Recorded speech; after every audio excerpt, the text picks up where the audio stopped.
Time to Yeah, get the looks long like- underwear. Yeah.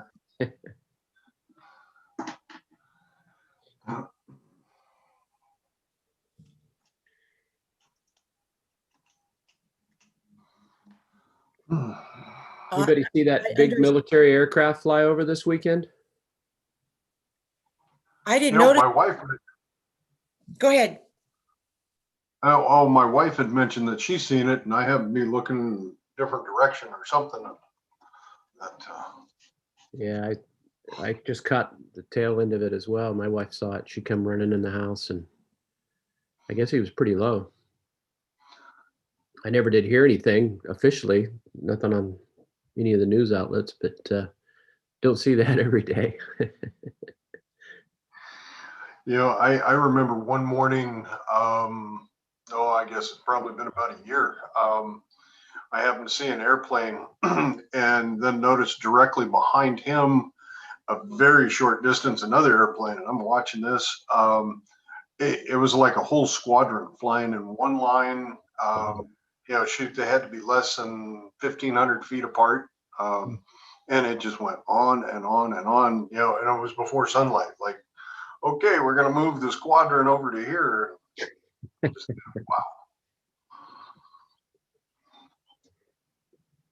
wow. Morning, everybody. Morning. Morning, Don. Morning, David. How are you? Good. Yourself? Good. Good. I was looking at my tomatoes this morning. They don't sound like they're doing as well as your tomatoes. Well, I got a feeling mine are going to slow down over the next week with this cold temperature we got. Yeah.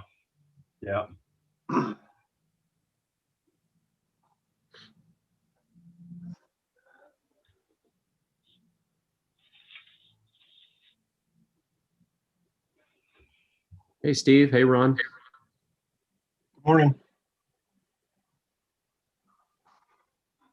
Good morning, everybody. This is Melissa, and I just want to make sure everybody can hear me okay. Yes. Great, thank you.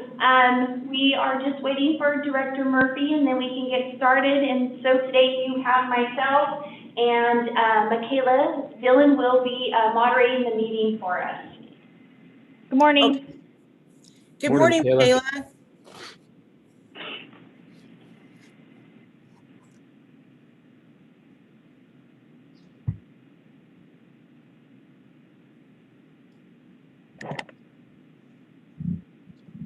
Good morning, everybody. Eric. Morning, Eric. I see Jennifer's here with us, and Glenn and Eric Hall. This is a great turnout. Video check. Hey, Glenn. Good morning. Hi, how are you? All righty, that's working. I'm always worried that technology not going to have audio or video or something. Mm-hmm. Yeah, I figured out the mouse was malfunctioning and causing reverberation on Monday. So I charged the battery, but we'll have to get Corey on it, get a new mouse. Just technology. Yep. Let's see if we're all here. Like we're still waiting for Lisa.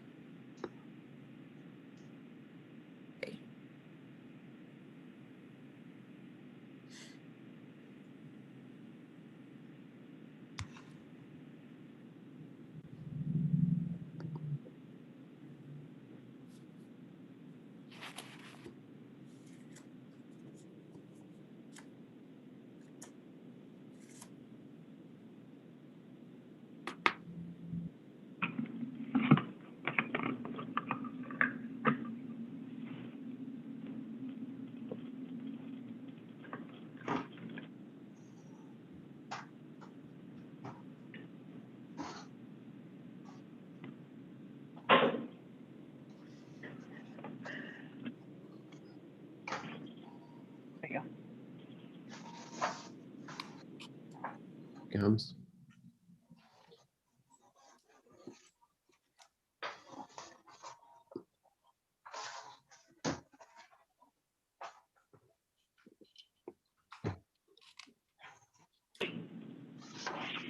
Good morning, Lisa. I think we're all here now. Yeah. So, okay, Melissa, you going to give us the green light? We are ready to go. Okay, great. Good. Well, welcome everyone.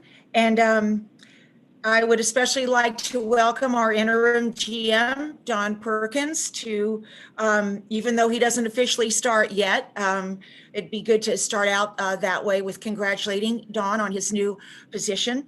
And with that, I'd like to welcome all of us to the Tuesday, June 8th, 2021 meeting, and that's commencing now at 9 a.m. So Melissa, will you please give the roll call?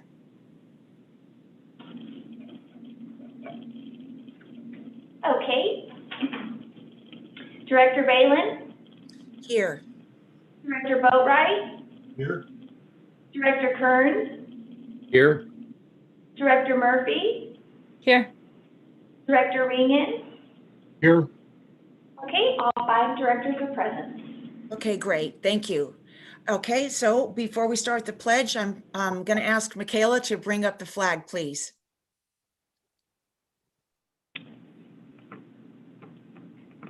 And Dawn, would you like to lead us in the pledge while we put ourselves on mute, or if you want to?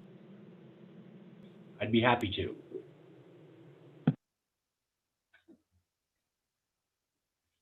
Okay. I pledge allegiance to the flag of the United States of America and to the republic for which it stands, one nation, under God, indivisible, with liberty and justice for all. Thank you.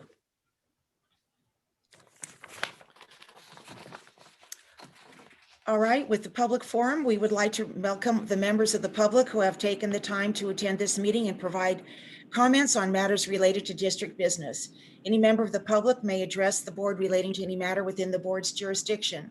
This need not be related to any item on the agenda. However, the board cannot act on an item unless it was noticed on the agenda.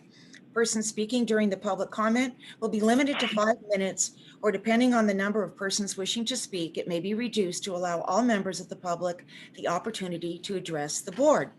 So at this time, is there any member of the public that would like to speak? Good morning, Barbara. I do not see any indication of public wanting to speak at this time. Okay, thanks, Michaela. You will close the public forum then and bring it back to board business. Melissa, could you please read the consent calendar? Yes. Item number 1, minutes of the regular board meeting of May 25th, 2021, and special board meetings of June 3rd, 2021, and June 4th, 2021. Item number 2, approval of reimbursement claims for director statements of meetings attended and/or travel expenses and claim summary for May 2021. Item number 3, reject claim for damages, claim number 21-03, Ed and Misty Carpenter, claimants. Thank you. At this time, is there any board member that would like to pull any of these items? Yes, Director Ringen. I have some questions on the claim summary. Any other item you wish to pull? That's item number 1. None others that I would like to pull. Okay, Director Boatright, I'd like to pull item 3. 3. Any other director have any other item? Seeing none, I'll call for a motion to approve item number 2. That would be item number 1, the minutes. Excuse me, item number 1. Thank you, Melissa. I'll make that motion. Thank you. Second? I'll second. Okay. All those in favor, Melissa, please call the roll. Okay. Director Balin, Aye. Director Boatright, Aye. Director Kearns, Aye. Director Murphy, Aye. Director Regan. Yes. Okay, motion passes 5-0. Thank you. Okay, Ron, go ahead with item 2, please. All right, thank you. Some of these, I believe, are going to have to be directed at Mr. Perkins. So on page 3 of 20, or of the entire thing, 20 of 53, there's Barry Dugan, and it's not a lot of money, but it says New Maloney's power lines. What's going on out there? That must be the pump station. Correct, Director Ringen. That is the pump station out there at Maloney's. So if you're familiar, there's a lot of wildlife out there, a lot of raptors, osprey, and eagles of the sort. And as part of a condition out there, we had to install some elevated poles so that they have a place to nest. And for many years, they've done just that, used that pole to nest. Well, they decided to use a different pole or a different set of birds and a different pole, and it causes some grief out there. So we had to have Barry go out there, Barry Dugan go out there. We used him over the decades for this type of work, to go out and do some maintenance and clean up the nest. And also, if we haven't done it already, we're going to erect a new pole a little bit higher than the pole they just used, so they'll be more inclined to use that pole for nesting. All right, thank you for that. I remember Leonard Morrow used to have a picture on his wall of osprey that had gotten its leg blown off by the electricity when they short-circuited. All right, the second thing, this I found interesting. I didn't think we had this problem up here, but maybe this is something we could talk about further down the road or whatever. I've been real concerned about this PFAS. And I see now that we've had Condor Earth on page 6 of 20 or 23 of 53 doing some PFAS sampling. Hopefully that came back negative. You know, the results are not off the top of my head, but I remember asking about this and seeing some results. There are some results, but nothing very high, nothing alarming to be concerned with yet. And I think we've done about 3/4 worth of sampling. Was this required by the water board? It is required, yes. Okay, thank you. It's been on our radar for a few years now, PFAS, an emerging contaminant of concern. So now we're monitoring, gonna get an idea of where it is and how much is there, and then they'll probably set some sort of a standard at a later date. Okay, great, thanks. Mr. Ringen, I have a further comment or question on that as well, if I may. Please. Don, that is still the reclamations monitoring wells in the wastewater reclamation system that are being monitored, just to kind of call it to an odd place that this requirement swept us into to increase the analytical out there on the reclamations wells. Right, that's exactly right. That and our solids. But,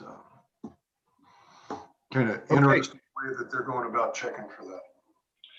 Yeah, you know, we get swept up here in the mountains. As you know, I think we're a little less susceptible to some of these emerging contaminants, but we get swept up in the rest of the state and country in their sampling. Thank you. Thank you. Okay, the next thing is page 6 of 20, 23 of 53. It's a small amount, but it kind of has me in wonderment. It says David Peterson replaced broken mechanic shop tools. If these are hand tools, why are we not purchasing Snap-on, which are lifetime warranty? I don't have an answer off the top of my head, Director Ringen, but I'll look into that one. Then on page 10 of 20, 27 of 53, Infinite Consulting Services Incorporated, remote IT support. And I'm not, I guess what I wanted to find out is this ongoing, that we're protecting TUD systems from something like what happened to that Colonial. If that's the case, then this is money well spent. I don't know if Steve Sheffield has an answer for this or not, but This is an annual fee. It is related to what you mentioned, Director Ringen, but it's not directly related.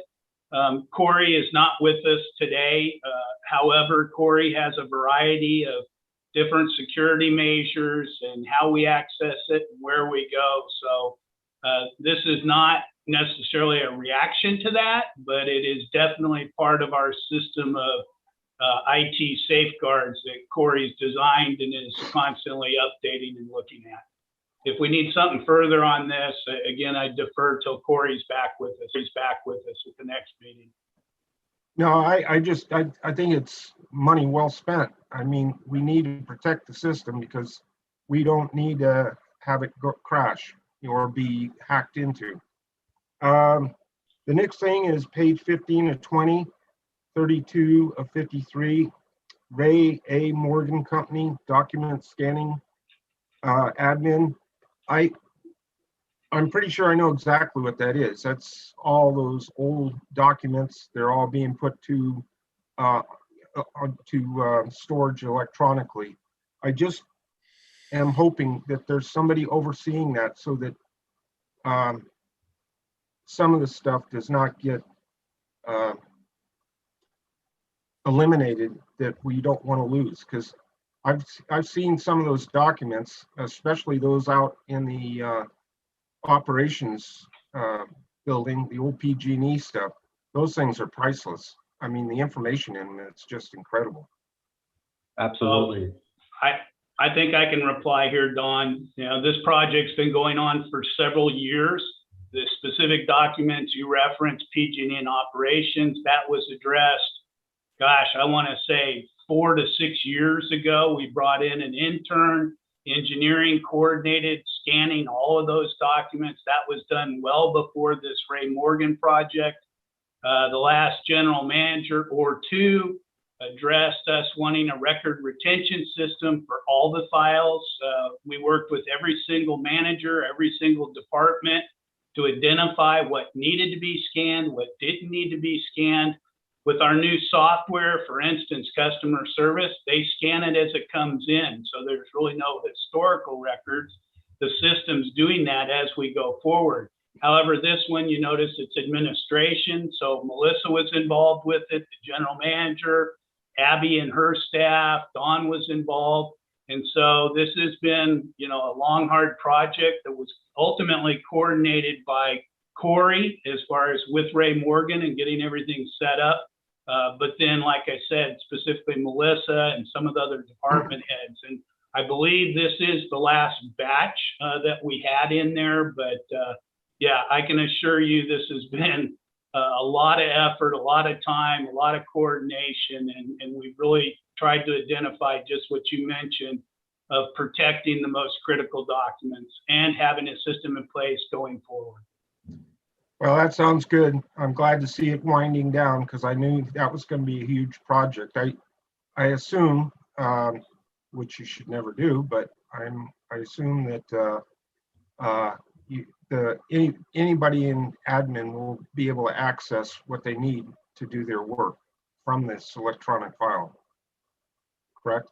Yeah, and I mean, it's essentially not all employees, but every department has access to this system.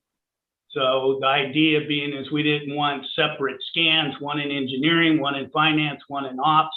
And so that's part of this system is that we both have the historical files and we also now have the electronic files that are able to be accessed by whoever needs to and it is appropriate to access them. That's great. Okay, and final thing, page 16 of 20, 33 of 53. This probably goes to Mr. Perkins. Ryan Process Incorporated, soda ash addition equipment quote. Yeah, I was trying to catch up to you. What page was that? 16 of 20 or 33 of 53.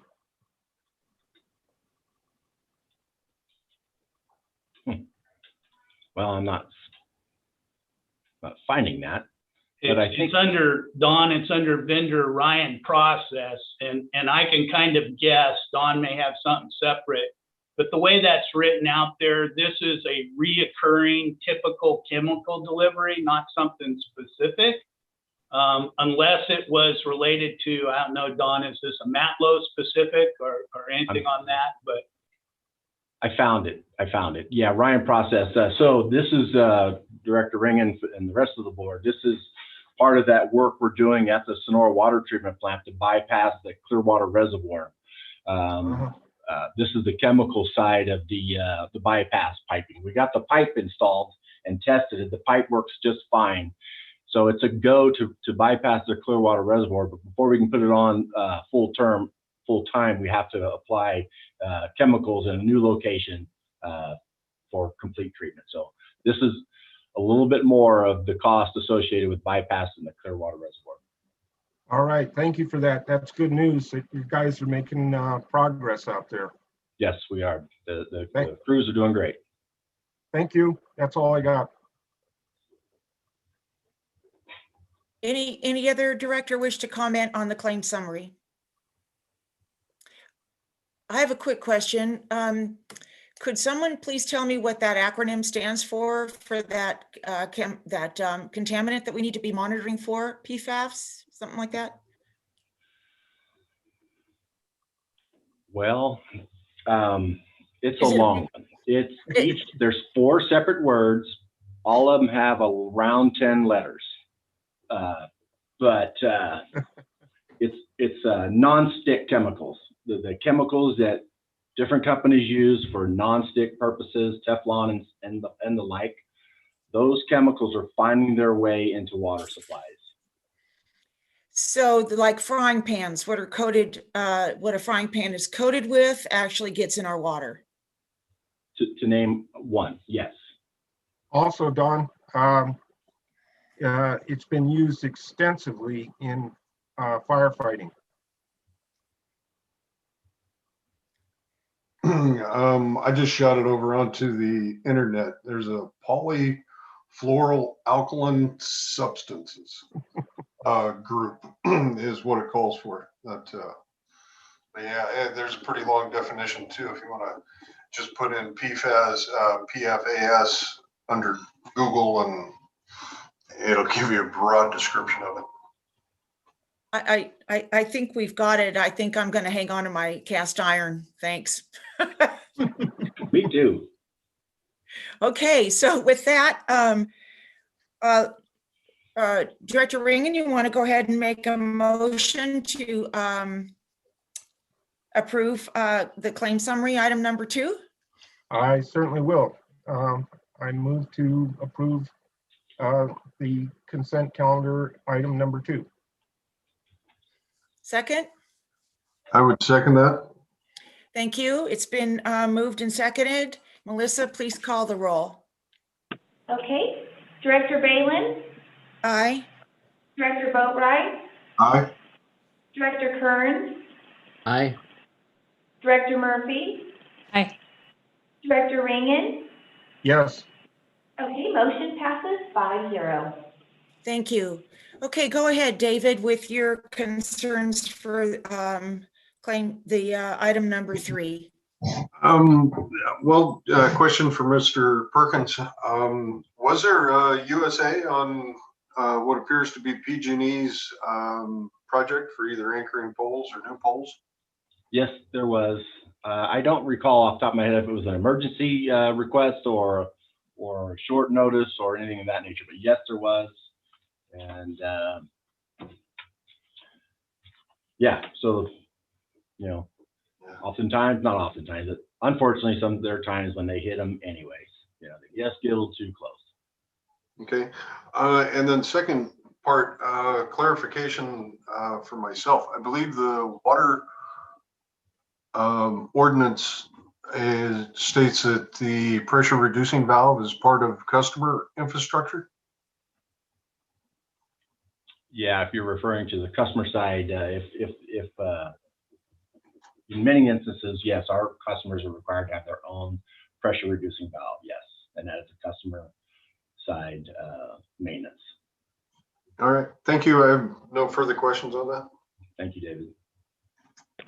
Any other board member have questions on this particular item? Yes, well, Lisa first and then Ringen. I mean, then Ron, sorry. And mine is just a question about how things go. So on this, when I was reading it, it looks like it comes before the board, and then we are to vote to not accept it, and then in that way it goes to the insurance. Is that how it works, or am I reading that incorrectly? Yes, that's correct, Director Murphy. Okay, and so it's not the end of the process. Not necessarily. Yeah, this is for the board to take action to issue a notice of rejection of claim. And then if there's further investigation or handling that needs to be done, we send that over to our liability insurance carrier. Okay, very good. Thank you for the clarification. You're welcome. Thank you. Yeah, we've all asked that one because it's counterintuitive how it's stated. Yeah. All right, Director Ringen. Yeah, when I read that, I came to the same conclusion that Director Boatwright brought up about the pressure reducing valve. And I know during inspections that I make, that's one of the things that I always look for and report on, whether or not I can find it and so on. And I also check the pressure in the house. So I didn't bring it up because I figured, well, the insurance company will get them for sure. And so there's no reason to dive down deep into it, but they shouldn't have had a problem if they'd had a pressure valve in place. That's all for me. Any other comments from the directors before we open it up for public comment? Okay, seeing none. Oh. This is part of the consent calendar. I would move that we approve item 3 of the consent calendar. Okay, in 1 minute, I'm going to open it up for public to see if the public has anything to say on this, and then you're more than welcome to make your motion. How's that? Okay, Michaela, any public comment on this item? There is no public comment at this time. Okay, thank you. Okay, we'll close the public part off and go ahead, David, with your motion. I would move that the board approve item 3 of the consent calendar to reject the claim. Second? I'll second it. Thank you. It's been moved and seconded. Melissa, please call the roll. Okay, Director Balin, Aye. Director Boatwright, Aye. Director Kearns, Aye. Director Murphy, Aye. Director Ringen. Yes. Okay, motion passes 5-0. And thank you, Melissa, and good discussion, everyone, on those.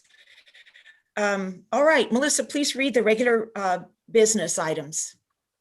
Okay, item number 4, consider and recommend the board review and hear presentations on the 2020 update to the Urban Water Management Plan and new water shortage contingency plan. Good, thank you. I think this is Glenn's.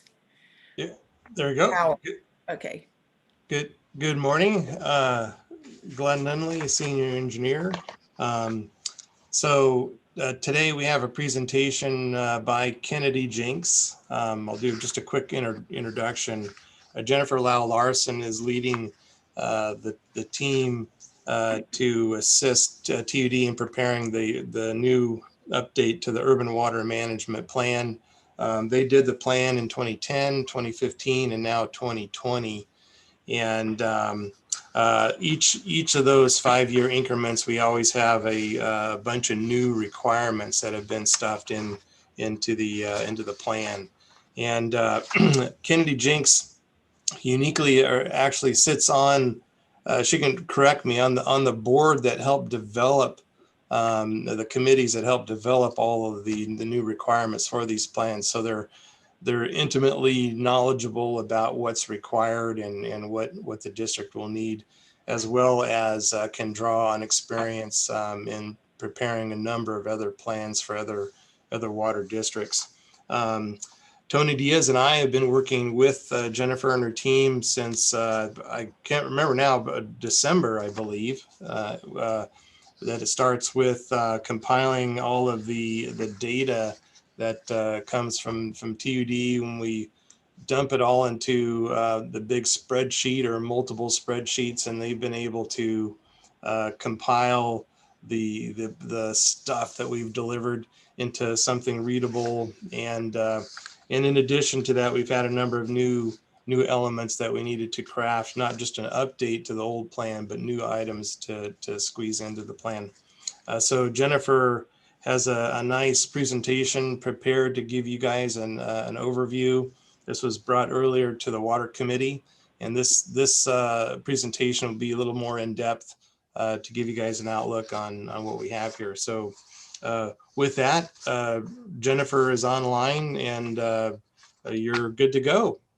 Great. Thank you, Glenn. And I'm going to share my screen so that everyone can actually see the presentation. There, can everyone see that?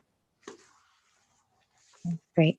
Thank you. Yes. And thank you, Glenn, for that introduction. And you did a great job. I think you covered my whole first slide. Oh, good. But yeah, good morning. And so like Glenn said, this presentation is going to provide an overview of the plan's contents and findings presented in the public review draft available on the district website. The Urban Water Management Plan is intended to serve as a general, flexible, and open-ended document that periodically can be updated to reflect changes in the regional water supply trends and conservation and water use efficiency policies. The district's 2020 Urban Water Management Plan revises the 2015 Urban Water Management Plan and incorporates changes enacted by legislation since that time.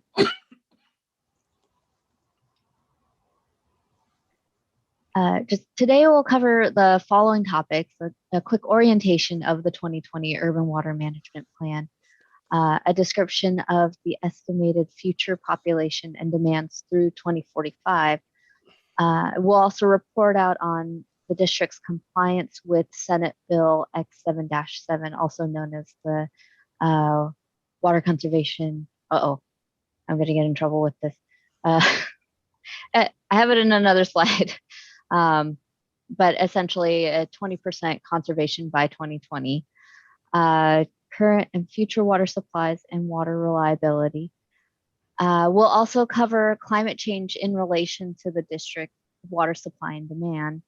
And finally, we'll provide an update on the 2020 water shortage contingency plan and talk about the next steps to get both the Urban Water Management Plan and water shortage contingency plan submitted to the California Department of Water Resources in compliance with the Urban Water Management Planning Act. We do have a lot of material to cover, so if it's okay with everyone, we'll hold questions until the end. So before we talk about the district's specific urban water management plan, here's some just background urban water management planning, background. So urban water management plans provide long-term water resource planning for the next 20 to 25 years. These plans are high level and not meant to be specific action plans or substitute for project-specific planning documents. Municipal water suppliers that have at least 3,000 service connections or sell at least 3,000 acre-feet per year of water are required to submit urban water management plans every 5 years to the California Department of Water Resources. This year, they're due to DWR, California Department of Water Resources, by July 1st, 2021. Urban water management plans are also a common requirement of state grant and loan funding assistance programs. Urban water management plans are developed in adherence to the 1983 Urban Water Management Planning Act and subsequent legislation for the purposes of encouraging water suppliers to conduct water supply planning, including identification of water supply and demand relationships and issues, review of water supply source health and conditions, identify water conservation opportunities and shortage response actions, as well as address water quality issues and plan for meeting water demand through time during varying hydrologic conditions. Urban water management plans are required to provide a description of water use by sector, such as like residential, commercial, industrial, and landscape, as well as provide details regarding water supplies, such as maximum availability or use restrictions, and a description of water quality issues that could provide or that could impact supply availability or use. And then this year, or every year, or every cycle, an evaluation of the water supplier's ability to meet current and future demands, given the presented water supply during normal, hypothetical normal, and dry conditions. Since the 2015 update of the Urban Water Management Plans, California Code has been updated with additional requirements, including the change in the submittal date to July 1st, 2021, compliance with Senate Bill X7-7 by 2020, 5-year water loss reporting, and a standalone water shortage contingency plan with procedures for conducting an annual water supply and demand assessment and a drought risk assessment. These new requirements have been incorporated into the 2020 Urban Water Management Plan update and will be discussed during the appropriate portions of this presentation. Now we'll get into the district's specific plan, starting with population and demand projections. Population estimates are used to anticipate potential changes in water demands, as well as compliance with Senate Bill X7-7, which is on a per capita water basis. As I'll show in the next few slides, these forecasts are based on existing data and are not considered targets to hit, but rather conservative estimates to help us anticipate the amount of supply that may be needed 25 years into the future. So because TUD serves an area that doesn't follow the county boundaries or census boundaries, the district's population methodology uses TUD data for residential connection to estimate the percentage of census households and allocates this percentage to the census block group population to obtain the current population estimates within the district's boundary. Sorry about that. This population is then adjusted to take into consideration census population changes in Tuolumne County and growth in TUD's number of service connections. For Tuolumne County, census data shows a decrease in total population by approximately 2.86% between 2010 and 2015, and an increase in population by about 1.61% between 2015 and 2019. Urban water management plans are also required to present historical water uses by sector, so TUD data was reviewed and processed to present water use accounting to the types shown, with municipal uses broken down by account types. To estimate growth in both population and demand, we look at historical growth. TUD has experienced 2 types of water system connection growth since its inception in 1992. First, non-acquisition growth, which includes specific proposed developments and general growth resulting from population increases and hookups of parcels previously served by wells to the public water system. And second, acquisition or merger growth, which is associated with the acquisition or merger of discrete private and mutual water companies. Within this growth, we also look at the changes within account types. These are used to develop a ratio of water use by account type. Finally, future population is calculated by applying the historical residential growth rate to current residential accounts and population. Future demands are estimated by applying historical growth to current demand by account type.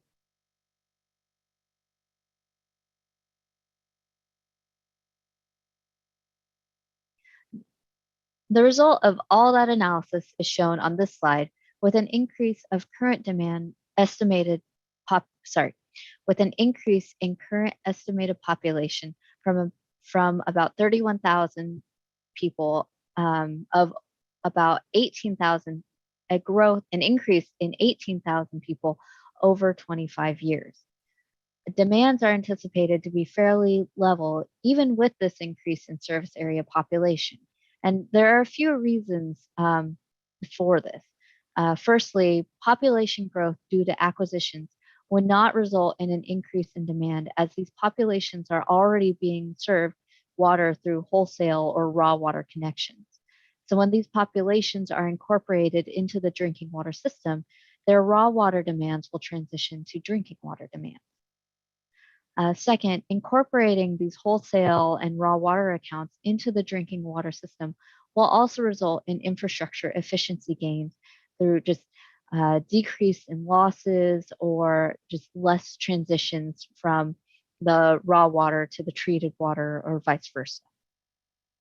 And then lastly, built into these estimates are also changes in consumer habits, including water conservation and water use efficiency measures, which will be discussed in the next few slides. So after calculating the district's existing water use and estimated population, we can document the district's progress in complying with Senate Bill X7-7, which is also known as Water Conservation Act of 2009. So the Water Conservation Act of 2009 is a California legislative requirement which requires 20% reduction in a per capita water use by 2020 from a baseline set in 2010 and reevaluated in 2015. Baseline and target water uses were first reported in the 2010 Urban Water Management Plan with a 10% minimum reduction requirement by 2015 and a 20% minimum reduction required by 2020. This 2020 Urban Water Management Plan must also show compliance with this 2020 target. So as you can see from this table, we present the district's water uses and water targets in 2015 and 2020. The district met its targets even after rebounding from the state mandated water use reduction in 2015.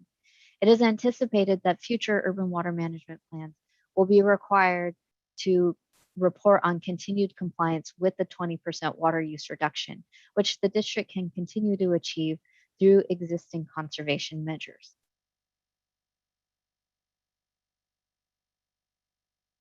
Urban water management plans are required to report on past and future conservation activities, which the California Department of Water Resources refers to as demand management measures. The categories of demand management measures are water waste prevention ordinance, metering, conservation pricing, public education and outreach, water loss control, water conservation coordination and staffing support, and other demand management measures, which includes residential assistance programs. The district's water waste prevention ordinance can be found as the district's water rules and regulation number 12 for conservation, which has been in force since 1993 and was most recently revised on November 12, 2019. Regulation number 12 prohibits negligent or wasteful use of water and creates process for mandatory conservation and rationing and promotes the use of water-saving devices. The TUD treated water system has been fully metered since 2000 And all new connections are required to have meters, and all landscape water users must have dedicated meters. Prior to 2015, all metered customers in the district were charged a base rate combined with a volumetric rate using a tiered water rate structure, which charged higher tiered rate as the user consumed more accumulated water within a billing period. Since 2015, included with the consumption charge, customers are allocated up to 400 cubic feet per month. After the use of 400 cubic feet, customers are charged a quantity rate. The district's public education and outreach activities include the district public information program and school education programs. TUD has been implementing their public information program since 1992 and has consisted of water conservation kits and partnering with the University of California Agriculture and Natural Resources Cooperative Extension and the Tuolumne County Master Gardeners Program to provide public information regarding water conservation, gardening, and landscaping. School education programs include providing classroom presentations to third grade classes in Tuolumne County about water conservation practices, respecting the water cycle, and the effects of a drought in the state of California. Conservation program information and handouts are available to the public at the main TUD office. Water audits are performed each year by comparing annual water production volumes and volumes of water transferred to and from the TUD treated water system and total consumption volumes based on customer meter readings. And all this uses the American Water Works Association M36 methodology as required by the California Department of Water Resources. This comparison is performed in order to estimate the volume of unaccounted for water in the TUD treated water system. Leaks reported by the public are typically repaired immediately, and apparent leaks are identified on the customer side of the meter are also noted and reported to the affected customer. Many other components and factors are considered and inspected, such as water theft, use of unmetered water for construction, and unmetered use by other agencies. Water loss figures are reported to the TUD operations group to prioritize field crews to locate potential problem components and implement repairs. Leaks are repaired under priority status of population and severity of loss. The focus for TUD is to capitalize repairs or undertake replacements of infrastructure known to be in poor condition. Under the Water Conservation Program Coordination and Staffing Support category, the Conservation Coordinator has the responsibility of compiling program information received from conservation staff, tracking and reporting on demand management measure implementation. Staff members spend time each month administering the TUD Water Conservation Program. Conservation staff members under supervision of the Conservation Coordinator are responsible for the following activities, like processing water conservation kits, managing the school education program and contracts with outside consultants and instructors, implementing media, shows, and websites related to community education efforts, compiling water flow information to analyze water consumption by account sectors and related efforts, as well as processing all this water conservation information for the public. Other DMMs include residential assistance programs. TUD closely monitors residential water use patterns and has a program to assist customers with unusually high water use. A high water reading or percentage change will prompt a water meter technician to perform an on-site visit and check the meter reading and functionality of the meter. If it is determined that the water meter is reading correctly, a notice is then provided to the customer that high water use is detected. TUD tracks and responds to all residential calls regarding water distribution issues, including leaks, high bill complaints, or suspicions of high water use. During a response, either a customer service person assists the customer over the phone or a water distribution technician visits the customer to investigate, discuss the problem, and implement a solution. And that brings us to water supplies. Urban water management plans are required to provide a detailed description of each of the district's water supplies, their reliability under different supply scenarios, and describes any water quality issues that could impact each supply.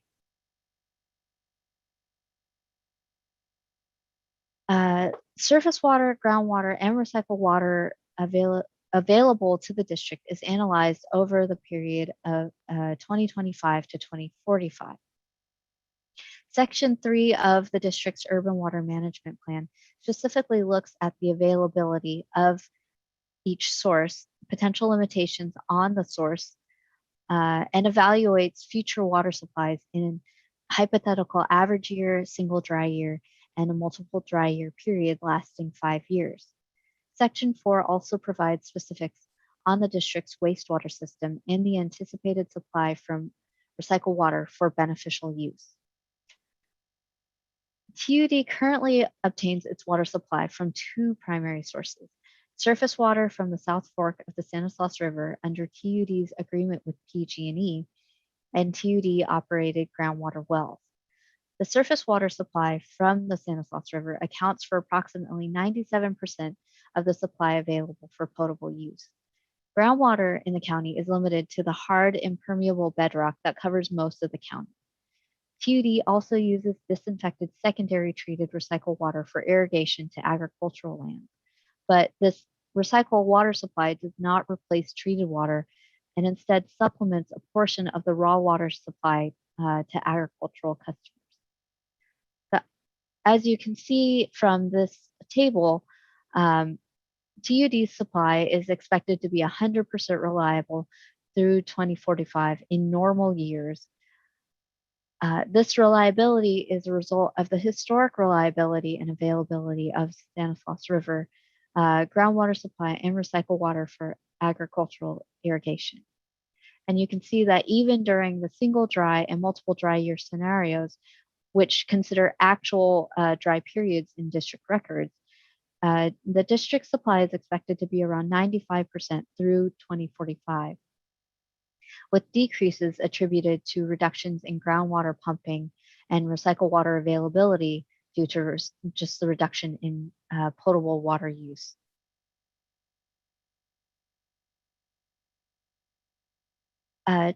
In terms of water quality, treated water delivered by the district meets or exceeds all potable water quality standards, and TUD does not expect water quality to be a limiting factor in its ability to provide treated water to its customers. Even so, TUD still proactively addresses future treatment needs to continue providing reliable water to its customers. This includes planning upgrades for 3 water treatment plants to address the long-term to enhance surface water treatment rule, to increase performance in treating Cryptosporidium, Giardia, and E. coli. TUD is also continuing to participate in the Tuolumne-Stanislaus Integrated Regional Water Management Group, which assisted in obtaining funding for the Phoenix Lake Preservation and Restoration Project for the removal of sediment in Phoenix Lake. And then TUD also continues to install groundwater treatment as needed, such as chlorine disinfection or treatment for naturally occurring constituents like iron and manganese.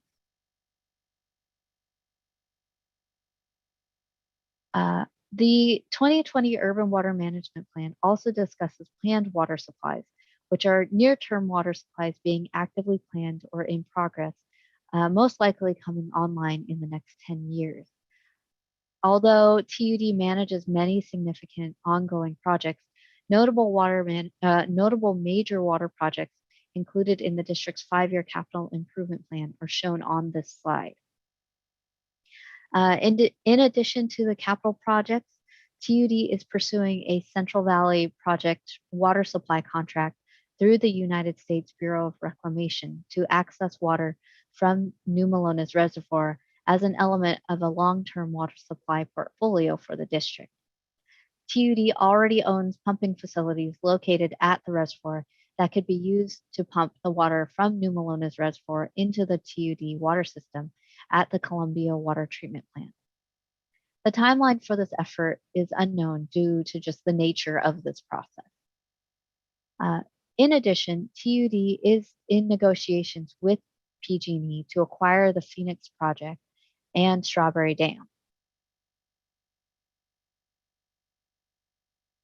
Next, we are going to review a few details related to the reliability of the district's water supplies to meet demands in the hypothetical normal, single dry, and multiple dry year scenarios. The plan presents this information in non-PowerPoint friendly tables, but for the sake of this presentation, they are presented in graphical form. So the chart on the left shows the supply and demand comparison in a normal or average year, and the chart on the right shows this comparison during a single dry year. A comparison of the district's water supply and unconstrained demand for an average or normal year. I'm sorry, let me back up. The comparison of the district's water supply and unconstrained demand, even during a single dry year, shows that even with reduction in groundwater and recycled water supply, the district is expected to be able to meet these demands without additional conservation through 2045. This is primarily due to the volume of unimpaired flow each year exceeding total reservoir storage capacity. Single dry years are assumed to be the most difficult scenario to meet demands, and it is assumed that these years would have similar runoff conditions as those in 1977, which was the driest year in TUD records. Groundwater is assumed to be impacted by reduced precipitation in dry years with an availability of 50% in dry years. And recycled water supply assumes that 100% of wastewater collected is recycled for agricultural irrigation. But during single dry years, there will be a reduction in recycled water supply by 20% just because when people use less potable water use, there's less water entering the wastewater and recycled water system. So during the hypothetical 5-year drought scenario, the district is still expected to meet unconstrained demands through 2045 without enacting additional conservation. This scenario assumes the worst 5-year consecutive drought in the hydrologic record, which occurred from 2012 through 2016. It is assumed that 100% of surface water is available, with a groundwater availability of 50%, and recycled water supply is reduced by 20%. So the district has plenty of supply to meet its anticipated demands annually. However, examination of the district's supply on a more granular level shows that factors such as Stanislaus River flows, regulatory restrictions, PG&E operations, and just weather can impact the district's supply throughout the year.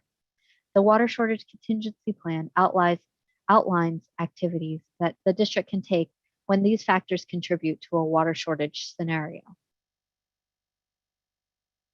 So, but in conclusion, the analysis in the district's 2020 Urban Water Management Plan documents that in a normal year, single dry year, and multiple dry year, the district has adequate supplies to meet customer demands.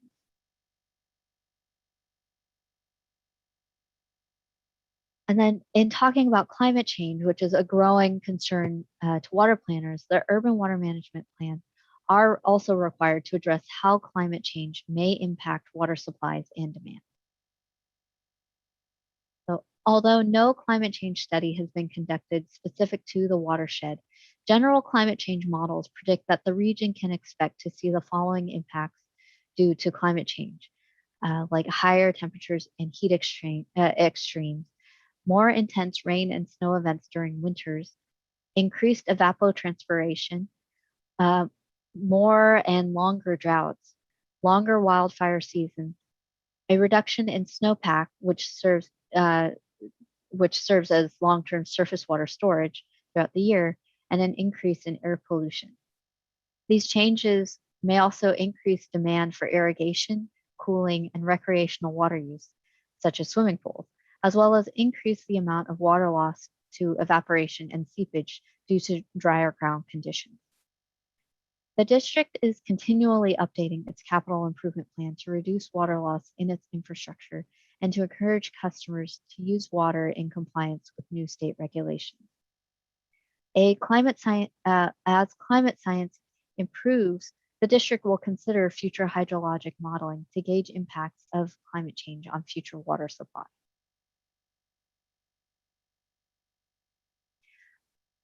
So we'll now transition to the water shortage contingency plan, which is now required to be a standalone document that the district can update separate from its urban water management plan. But for the 2020 urban water management plan, it is included as Appendix N.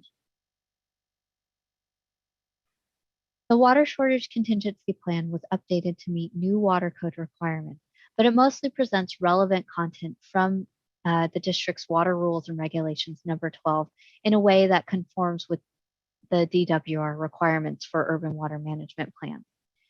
The water shortage contingency plan is intended to provide a plan of action if triggering events occur that result in reduced water supply, increased demand, or a water emergency. The water shortage contingency plan includes voluntary and mandatory stages, which are intended to be fair to all water customers and users while having the least impact on business, employment, and quality of life for residents. The water shortage contingency plans are required to identify at least 6 shortage stages based on increasing levels of water shortage, with at least one stage addressing a 50% shortage. The water shortage contingency plan also assesses a worst case scenario of a 5-year drought, as well as regional emergency and power outage scenarios. The district's annual water supply and demand assessments, which utilize existing district procedures, will be used to forecast the upcoming year's water supply and demand balance and identify if a shortage condition is anticipated. These assessments will monitor supplies, demands, and weather trends and coordinate with PG&E. Factors affecting supplies include reservoir status and operations, groundwater infrastructure and water quality, and state, federal, and local regulations. Although demands are relatively stable, they can also vary based on weather, but also on infrastructure, such as fixture leaks. Based on the annual water supply and demand assessment, the district can enact water shortage actions as needed. The DWR, the California Department of Water Resources, will require the submittal of water supply and demand assessments annually beginning in June 2022.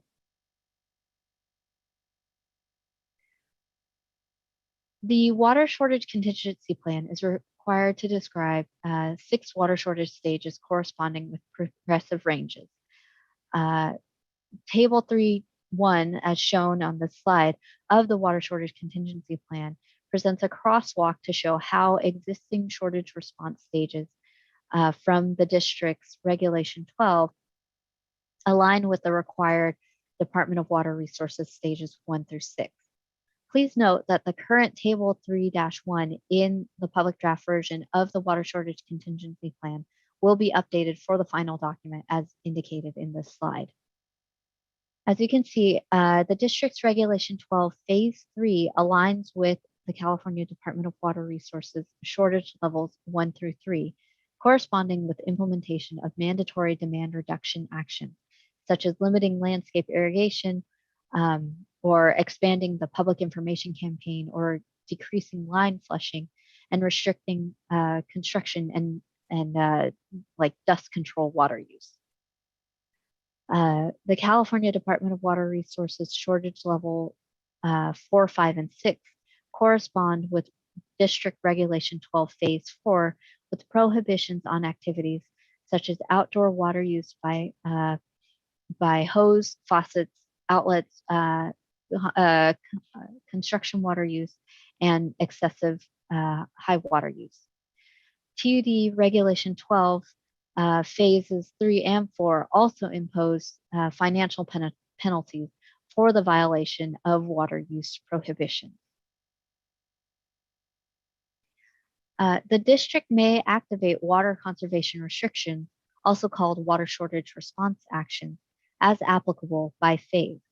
These include many of the activities conducted as part of demand management measures, such as ongoing water education and public outreach, water use prohibitions, pool and spa cover requirements, minimizing line flushing, or even purchasing of water from other suppliers.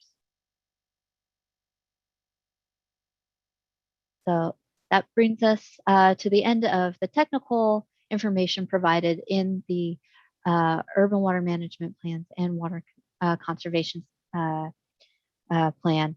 And the next steps will be to just get this plan adopted and submitted to the California Department of Water Resources. So the 30-day public comment period for the public draft versions of the 2020 Urban Water Management Plan and Water Shortage Contingency Plan has closed to allow time for the preparation of responses to comments received. The public hearing to consider the adoption of the 2020 Urban Water Management Plan and Water Shortage Contingency Plan is scheduled for June 22nd, 2021, during which responses to comments will be presented and considered by the board. But additional public comments, if there are any, can also be accepted at the public hearing. And then following adoption of the 2020 Urban Water Management Plan and Water Shortage Contingency Plan, the final documents will be submitted to the California Department of Water Resources, as well as the California State Library, the City of Sonora, and Tuolumne County within 30 days. The final plans will also be made available to the public on the district's website. And that brings us to the end. At this time, if there are any questions, we'll be happy to try and answer them. And but I do want to finish up and say thank you for your attention. Thank you, Jennifer. I can't see everybody, but if you have any questions, please feel free to raise your hand. Director Boatwright has his hand raised. Good. Go ahead, please. And Director Ringen after, sorry. Good morning, Jennifer. Thank you for that presentation. I've got a total of 3 questions. And do we know what, question number 1 would be, do we know what the % of loss of water in the system is? Is there an actual number put with that? Yes.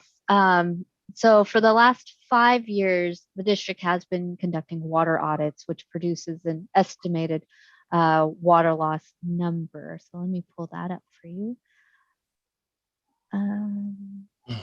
So in 2020, it was estimated that there was about 700 acre feet of water lost. Again, this is for the treated water system. So so all 11 of the separate water systems. Okay. What percentage is that? Sorry to interrupt. What percentage of our total? Sorry, David. That would be, let's see, about, did we put that in the plan, Glenn? Yeah, let me I'll pull out a calculator. One of the things under the new M36, the AWWA water audit software, they have drifted away from using a % loss, and they go to other parameters. leakage index and these sorts of things. So we haven't really calculated a percentage. I think we're going to be on the order, and it changes each year, Director Boatwright. So so the total is on the order 700, 800 acre feet per year when we serve on the order of 6,000. So I think it's about 60, okay, about 6,000. So you're 13%, rough figures, treated water. Okay, and that includes all water main breaks and as part of the system loss? Correct. The water audit software and process looks at a lot of things, and that's one of them. So you have hydrant flushing, you have a lot of unbilled water use. The district uses water at its own facilities and doesn't bill itself. And then you have a number of other water uses that are known but not necessarily billed. Firefighting, for example, or firefighter training is another use, and of course mainline breaks. And so we have a pretty good list from our crews over the years of kind of an estimate. Okay, what kind of mainline break do we have? That we can kind of add those up for the course of the year, as well as, is this a geyser, is this a broken fire hydrant, or a small leak? And so those kinds of factors go into assessing the where is the water going? Is it just leaking in the ground, or is it from these breaks? And so that's why they're kind of drifting away from just one number and then looking at some of these other parameters. And this is part of the Senate Bill 555, where there's going to be requirements, and the fact the state is now setting those parameters for the agencies to meet out at, I think, years coming up, but it'll be coming to force, I think, 2024, where all water agencies will need to be meeting certain criteria for water loss. Certainly, with the number of items that you've listed that impact that system loss, 13% actually seems like a very low number for our total system. Yeah. There's some improvements, and one improvement is to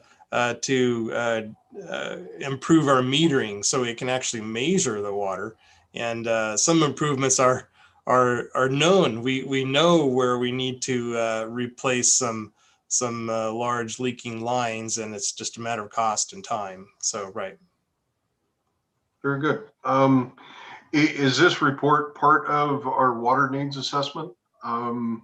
Or can some of the information from this report be used to But for the water needs assessment, that work is looking primarily out at other needs. So what is their other development that we're not including in this particular plan? So if the urban plan is looking at and using the assumptions of the growth that we have in the growth memo, the system acquisitions, and what we see to be the expansion of water use, the water needs assessment is looking out at even a further potential need for ag use, maybe use by the tribes into the future, and then taking a 50-year horizon, so a much longer outlook. So it's actually, I would say it's a water in addition to what we're looking at here in this plan, in the water needs assessment. Okay. And then just a, kind of an observation or sort of a question. It doesn't seem like we're being conservative enough or listing a high enough impact on the recycled water for back-to-back year, drought or water conservation measures, i.e. this year courts seems to be in or around 55%, and then an additional flow, during the summer only puts it at about 70 to 75% this year, for fulfilling the need out there. So if I get your question right, you're thinking that the plan might provide more treatment and description of the impacts due to a reduced amount of recycled water in a dry year, in a conservation year? In back-to-back years, yeah, I think your numbers could be higher for the impacts on the recycled water. I had the same question. I think it was on one of the early slides, the pie chart where you showed, the 3 different uses of water, our contract, raw water, and reclamation water. I don't know if we can show that, but I had the same question. It seemed a little off to me. Right. This one, David? So you think the recycled water volume is more or less than the figure we show? I think it would be less in the multiple dry year, categories. I think you would see a significant impact on that. Okay.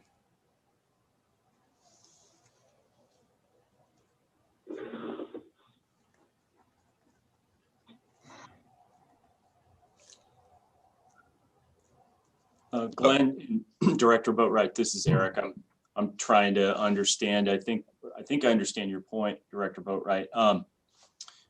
So in the table, it does show in the multiple dry year scenario a year 1 recycled water of 1,282, and then it shows more as I presume adjustments are made in the system. But Glenn and Jennifer, please correct me if I'm wrong. Is the primary concern here impacts to urban water use? So if there is a shortage of water in the recycled or reclamation system, only to the extent that that shortage would be made up with water that would otherwise flow into the urban system, it's kind of a strange way that the State Water Board has wanted us to represent recycled water use as part of our water portfolio, because it isn't a commitment the same way it is a commitment to serve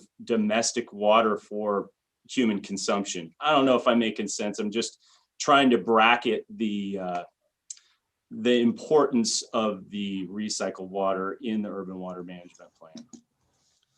Director Murphy has her hand raised. Just clarification to make sure I understand what you just said, Eric. So the water that comes out of Quartz Reservoir that goes down as recycled water to be used in the agricultural areas, if that amount is impacted by multiple year droughts, like David Boatwright is talking about, in the urban management plan or in our protocols, we don't supplement that water to agriculture with raw water from the system. Is that a correct understanding? It's just if the recycled water is there, they get it. If the recycled water numbers go down, that's just what happens. That is what I am saying. That's correct. However, the district has had past practice that Director Boatwright knows of occasionally trying to supplement and balance in the reclamation system, but I don't think our obligation is to do so like our obligation is to serve water for human consumption. Hopefully I'm answering your question. Yeah, so if it comes down to it and there's a shortage in the urban water system, that gets priority. Correct. Very good, thank you. All right, thank you. I have no other further comments or questions.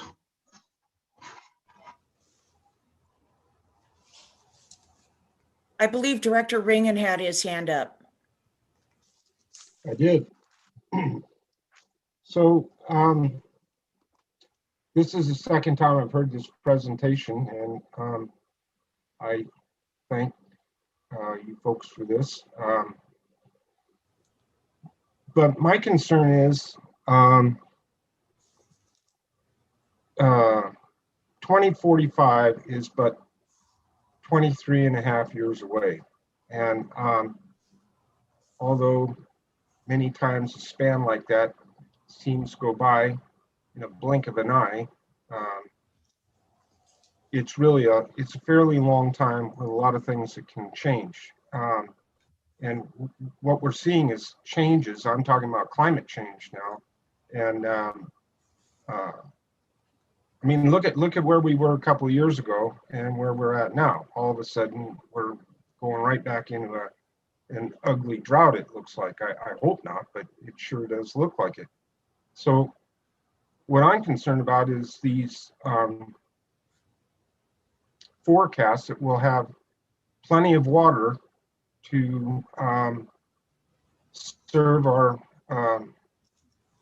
customers, ratepayers, in 2045 when we may well not have. And that's really concerning to me, because that'll completely harm the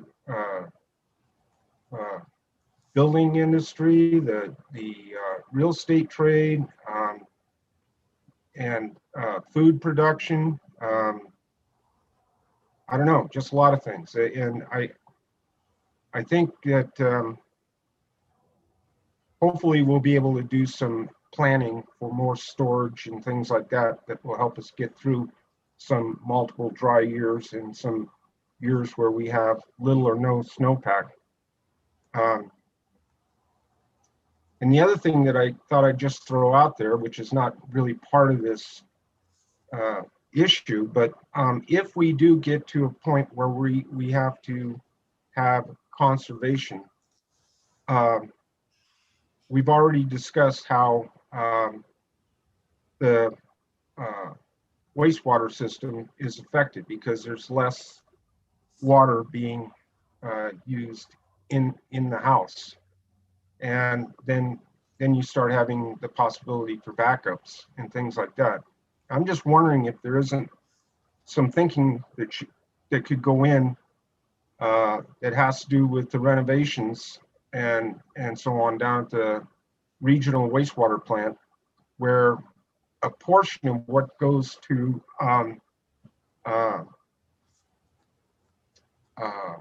courts would be held there at the wastewater plant, and that would be what would be used for flushing, the additional flushing of the waste lines, rather than using raw water.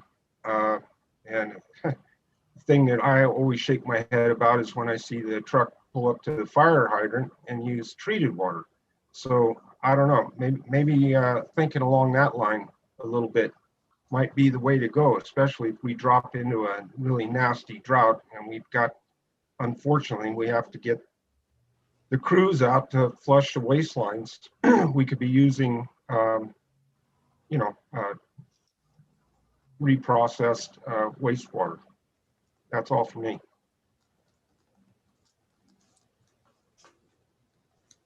Thank you, Ron. Michaela, is there any other director that has a comment? None at this time. Thank you. Then I wish to make a comment. And thank you, Jennifer, for that great presentation. And I think it's an example of the fact that we are actually rural and we are above the rim dams, and we're sort of caught in this DWR net as if we were all hardscaped and we have a hardscaped infrastructure. And these urban water plans, even though they say 3,000 people, we have a very rural identity. We have a rural landscape, and we still some places, and correct me if I'm wrong, but I don't think the whole state has been metered yet. I think this county is doing a fantastic job, and thanks for putting it at a percentage. I think when most urban hardscaped treated water grids leak 15 to 30%, and we have a dozen treatment plants and we are coming into 13. I'd like to say we can keep that water that we save and we can put it to where we want to use it instead of sending it down to folks where there's no downstream benefit. I think we should get credit for being able to, hydrate our landscapes and fire protection. So I feel like we are, in the truest sense, a disadvantaged community. And I want to commend Glenn and Jennifer and everyone for trying to make sense out of this situation when we really are so rural. And I do think this is an exceptionally low number when you compare us to the rest of the state. So we definitely are doing our fair share, and we are contributing that water for other beneficial uses. And I'm just going to name one beneficial use, and that is that there is a wall of fresh water that is sent to the Delta, and that wall acts like a water levee to keep the brackish water back out there so they can pump fresh water down south. And that is how our water from the Sierra, that's one of the uses, is to push that water back. And so when you look at us and we're trying to fix all our little leaks, it's just, it's a very interesting time we're in, let's say. So with that, I will open it up to the public unless there's another board member. Thank you for hearing my rant. And we'll open it up to public comment. Michaela, is there any public comment at this time? There is no public comment at this time. Okay. Well, again, I want to thank everybody, and Glenn especially, and Jennifer, for the presentation. And this is an item for discussion. Thank you for clarifying the uses of our water and the public, when the public input is, and when it comes before the board on June 22nd. So thank you for that. And there's no action taken on that item, so we will move to the next item. Again, thank you. Thank you. Okay. Melissa, what is our next agenda item? Okay, item number 5, consider executing a construction contract with Sutton Enterprises for the Matlow Pipeline project.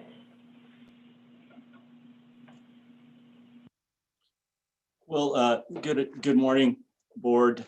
Jennifer should join us here very shortly. She's the project lead on this for the district. And there is Jennifer. So sorry, rather guys, than fill the time, taking a call. no problem. Basically, Jennifer, we just introduced the item. So take it away. All right, so this is the Matlow Pipeline project. I'm sure you guys remember it from previous years. Before it had an additional title was the turbidity station, which we have since completed. Our TUD staff completed that one. So this is the pipeline project that goes along with that. So this is consideration authorizing the board to execute a construction agreement with Sutton Enterprises in the amount of $479,165 and authorize the district engineer to approve change orders of about 10%. So the Matlow ditch supplies the Columbia Water Treatment Plant, and then it currently experiences high levels of turbidity and other bacteriological contamination. We've been struggling with this for many years. So the treatment plant has to increase treatment levels, so increase treatment costs there. It's rougher on the equipment and things like that. I do have a presentation that I think I'll go into quickly. Let me share my screen. I think that kind of outlines the majority of what I want to get across today. All right. All right, can you guys see my screen? Yes. Yes. Okay, great. Let me go on this side.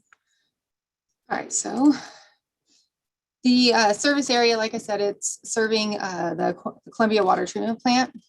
And the Columbia Water Treatment Plant serves Gold Springs, Columbia, Gibbs Estates, and Saratoga. The Columbia Water Treatment Plant also now serves our new tank that's just on the outskirts of Sonora as well. The project objectives was 1, to improve water quality by reducing turbidity and bacteriological contamination, and 2, to conserve water. By doing this pipeline, we can reduce operational water loss and save approximately 300 acre-feet of water per year. So just to give you a kind of a lay of the land, I don't know if you can see my mouse. Can you guys see my mouse at all? Yes. Yes, okay. So here's our Matlow Reservoir. It's newly expanded. I think we expanded it back in 2014 or 15. It used to be about here, and then we've recently expanded it to include this section. Right here is our turbidity station that TUD crew has built just within the last 6 months. And then our pipeline is going to be coming out of, so water comes in through the Columbia Ditch into Matlow Reservoir, and will come out of Matlow Reservoir now through a pipeline that parallels our ditch. So this line here is going to be where our pipeline is, and our ditch parallels along the north side on this side of the pipeline and along the south side of this side of the pipeline. And it goes all the way down to our water treatment plant. Right now, we have it set up and we just put some actuators and some valves and a turbidity station out there. So if turbid water comes in through the Columbia Ditch, we close off the valving here so that the turbid water doesn't end up in the Matlow Reservoir. And right now it goes straight down the ditch. And the reason why we don't want it in Matlow Reservoir is because then we have to go in and clean it out, and that's costly. But a lot of the turbidity along this ditch actually occurs right here. So whether we are using Matlow, this Columbia Ditch water or not, a lot of the turbidity comes in from here. It's my understanding that there's some horses and things in there. So the new pipeline project will allow us to both bypass the ditch here and take clean settled water from Matlow Reservoir during times of high turbidity. Or we can still, if in a pinch, we could still use the Columbia Ditch, bypass into the Matlow Ditch, and we'd still be able to use the Matlow Ditch to feed our plant if something were to happen with the pipeline.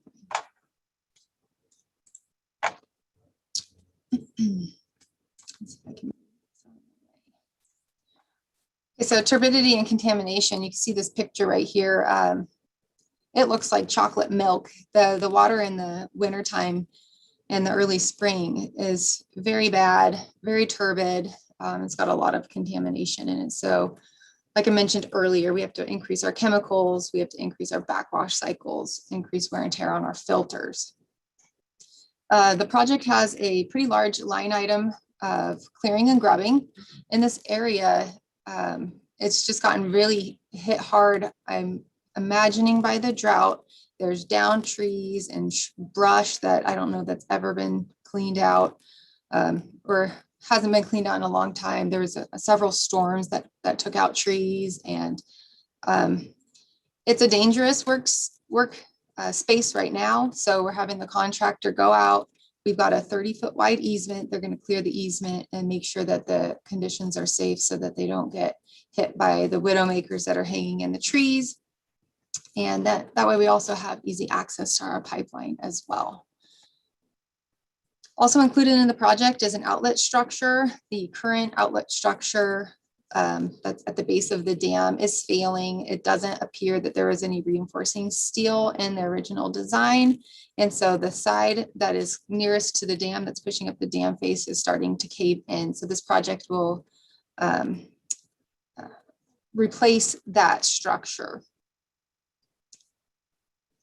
And then just something to note too, that the Matlow Ditch will still remain in operation. We still have ditch customers at the end of the ditch that will receive water. So we'll be constantly running the ditch just at a lower rate.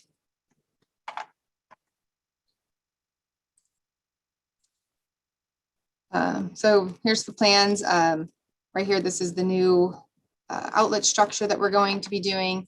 The treatment plant goes down here, and it's kind of hard to see, but the pipeline is up here and the ditch is on the bottom.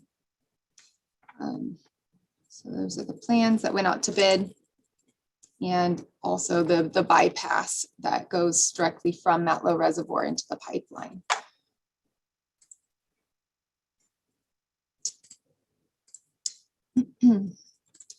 The project has a mitigated negative declaration in accordance with the California Environmental Quality Act, and was conducted for the project by DUDEC and adopted by the board on January 14th of 2020. And so I just put some highlights in here of some of the pre-construction surveys and things that were included in the MMRP, the Mitigation Monitoring and Reporting Program.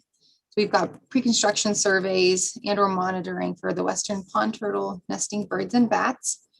There's one area where it was getting close to a mortar bedrock site. So we have some archaeological monitoring between stations 3+55 and 5+21.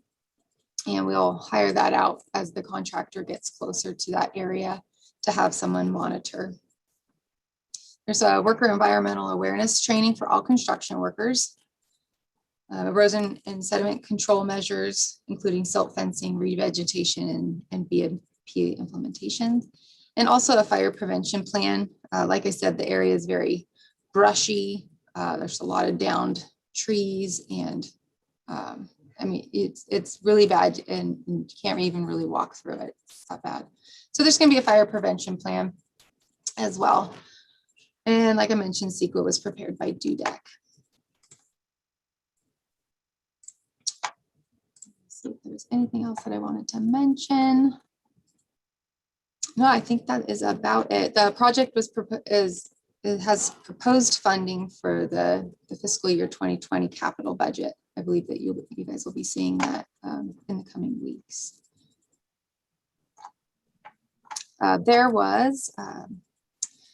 We had got 4 bids, a high bid of approximately $596,000, and then the low bid was from Sutton Enterprises, $479,165.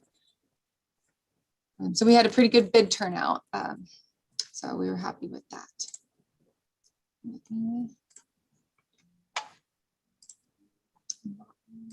Thank you, Jennifer. It looks like we have some questions.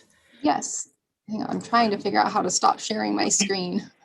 There's 5, but all directors have their hands raised, and the order is Jeff Kern, David Boatwright, Barbara Balin, Lisa Murphy, and then Ron Ringen. Okay, Jennifer, I got just a question about the bids. Sutton Enterprises, I'm familiar with Moyle and KW Emerson, SMCI. I'm not as familiar with Sutton. Can you tell me a little bit about them? Are they a local company, or where are they from? Yeah, so we're not as familiar with them as well. They're out of Vallecito. From my understanding, talking with the gentleman that was at the pre-bid meeting, he said that they were doing a lot of work for fire cleanup, and then that work kind of turned into rebuilding some water lines in these areas that were devastated by fire. So they've been getting into pipeline and underground. And so, yes, they are a new company for us as well. So, okay, so we'll be watching them pretty heavily in the beginning and making sure that they are following our standards. Someone will probably be out there quite a bit, at least initially, to make sure that happens.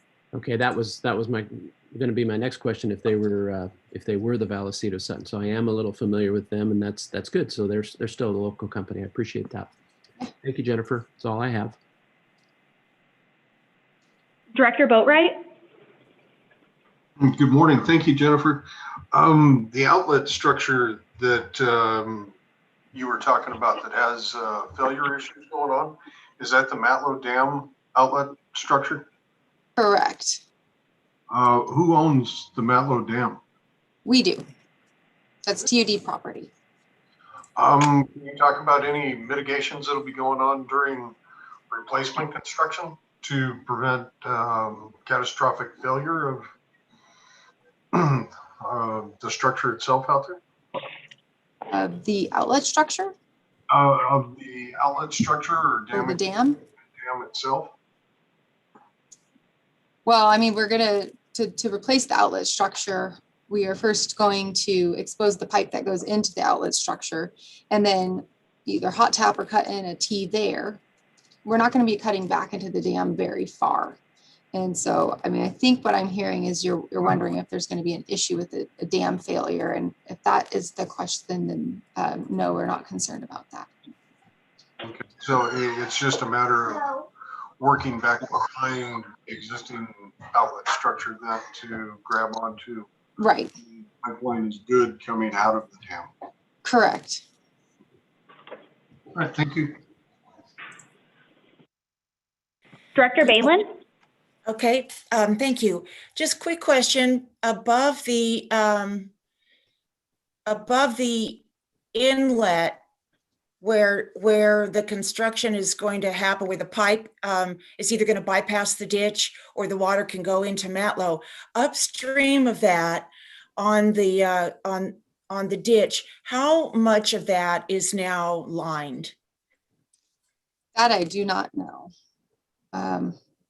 We could find that information out for you. We do have it in our maps, but I don't know that. You're talking on the Columbia ditch?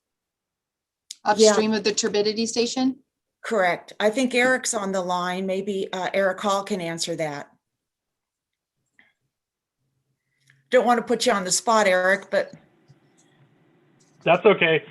Not much of it is lined above it. There's a few little pieces, the ditch feeding it. Now the piece that we redid that goes into the Matlow when we extended the inlet, now that whole piece, it has shotcrete in it. Okay, thanks. Just asking. Okay, that's all I have. Director Murphy? Yeah, just a quick question. Is there any possibility of, I know that there's funding out there with CAL FIRE and other and state with fire reduction, fuel reduction projects. Is there any possibility of getting any grant funding towards this project with the fuel reduction portion? Not to my knowledge, no. Thank you. Director Ringen? Okay, I have known about Sutton for some time, and they've been around for quite a while, and I'm glad we're going to be using them. You may want to use them again in the future. I think it's smart to keep an eye on them and see how things go, but I'll bet it'll turn out real positive. And I'm really happy that the money's staying local. I think that's always a good thing. The only other thing I'm going to say is just a comment, is that I've been watching or hearing about this, been out there to tour Maitland several times and saw the issues and heard Mr. Perkins rant and rave a few times, pull his hair out about what was going on at Columbia Water Treatment Plant. So this is really exciting. We've been trying to actively secure easements. We had to secure 3 easements. One was very simple. One took a year and the other took almost 2 years to get. So we just got it last week, in fact, and it's been recorded. So now we can finally get moving on it. That was the major holdup on this project, was easement acquisition, as with many projects. Well, I know on one of my visits out there, I walked to the left side west of the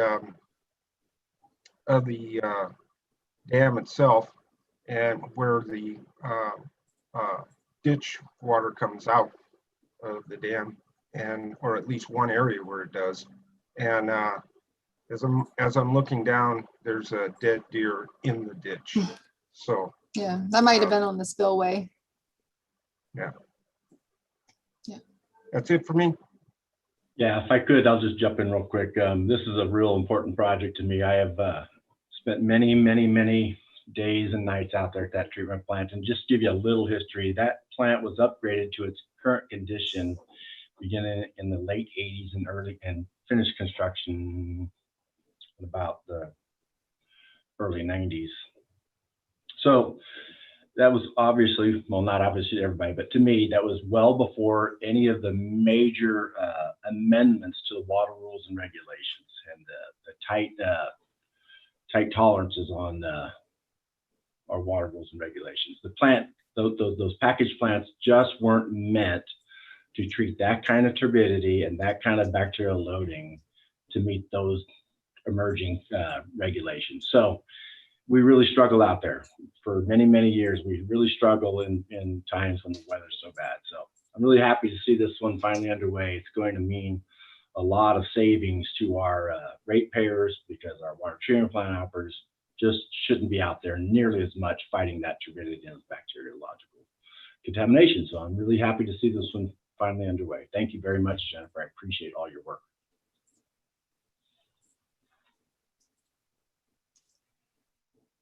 Okay, any other hands raised before we open it up to public comment? None at this time. I don't think I see. Thank you. Is there any member of the public that wishes to address the board on this matter? None at this time. Great. Okay. Well, with that, we will bring it back for further discussion. And then I would call for a motion to authorize the board president to execute a construction contract with Sutton Enterprises for the Matlow Pipeline project. Okay, any further discussion? Seeing none, is there a motion? I'll make that motion to authorize the board president to execute a construction agreement with Sutton Enterprises for the Matlow Pipeline project in the amount of $479,165 and authorize the district engineer to approve change orders up to but not exceeding approximately 10%, $48,000 of the total value. I'll second that. Thank you. Any further discussion? Okay, seeing none. Melissa, would you please call for the vote? Okay, Director Balin, Aye. Director Boatright, Aye.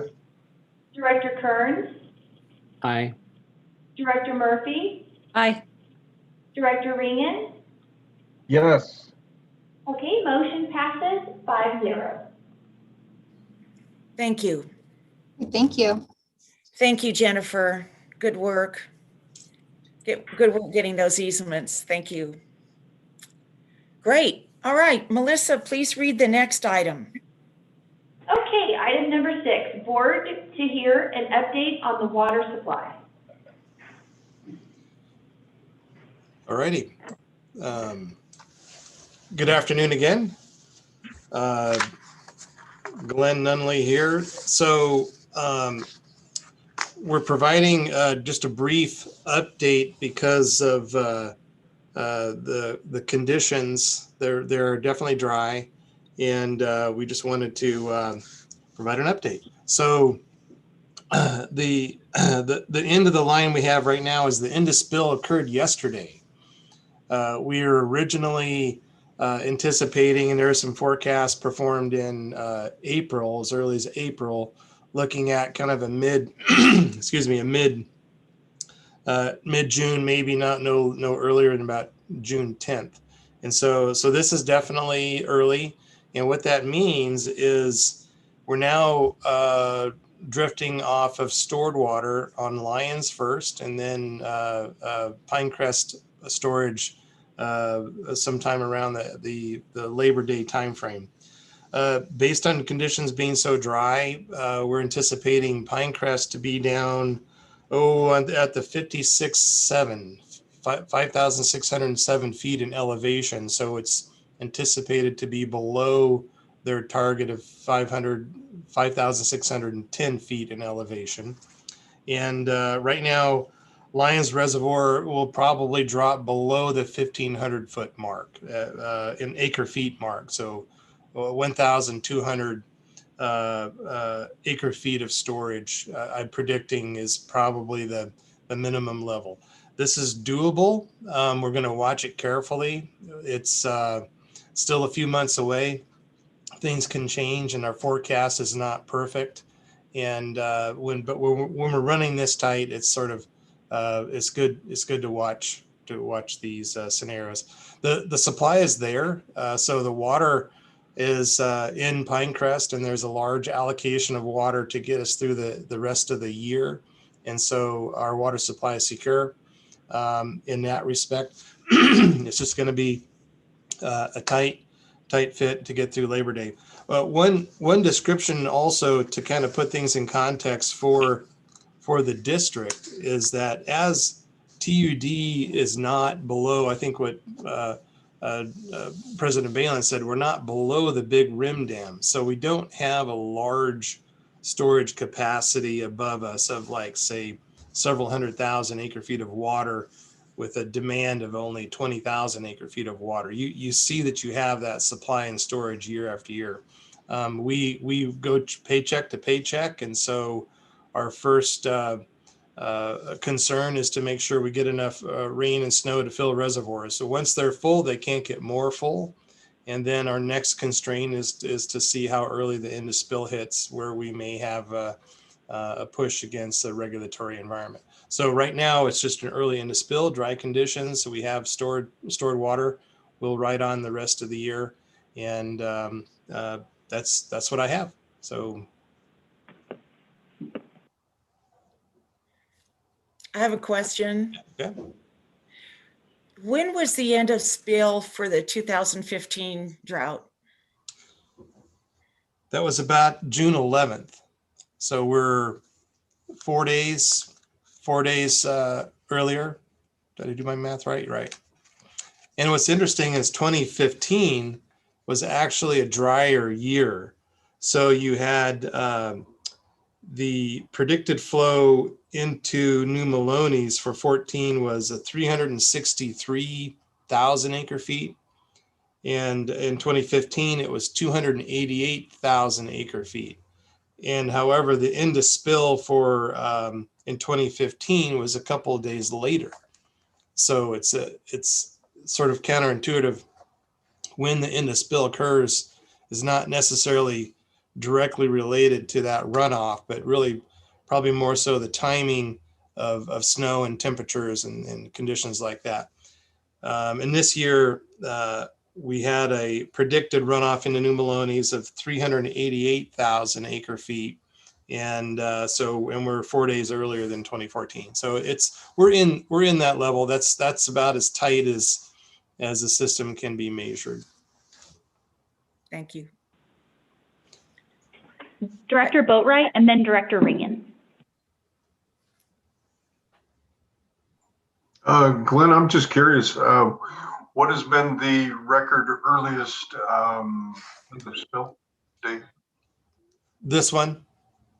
Okay, so today, yeah. If I go back to records, even 1977 is kind of our driest year. That end of spill was much later. I think into July. So it was the timing of the storms, but just a lot less flow into the system at that time. Probably the year I would compare us to right now is 2007. It's the year right before I started. And I know that there was unusually dry and usually low reservoir levels at Labor Day. And it was before some of the regulatory elements were put into place. And that had an inflow of 570,000 acre feet into New Melones. So yeah, we're in amongst the driest years, and no stranger to it. Our demand is about as it was in last year, and so we have there's a good control, not a runaway on that, and then we'll see how the climate unfolds. There can be more or less evaporation or more or less demand as we go through. And I think this year it's a tight year to watch, and we'll get through it. All right, thank you. Director Ringen? Okay, well, this is concerning, and I'm glad that you're keeping your eye on this thing really close because it could go south on us, and we don't want that. I know in '77, it was just before I moved up here, I was in Marin County, and they ran out of water. They are less than 50% right now, and I just heard that the pipe that was installed across Richmond Bay Bridge to supply Marin County with water when they ran out is now being reinstalled. So we're in much better shape. I think we ought to all thank the big guy in the sky that we're where we're at.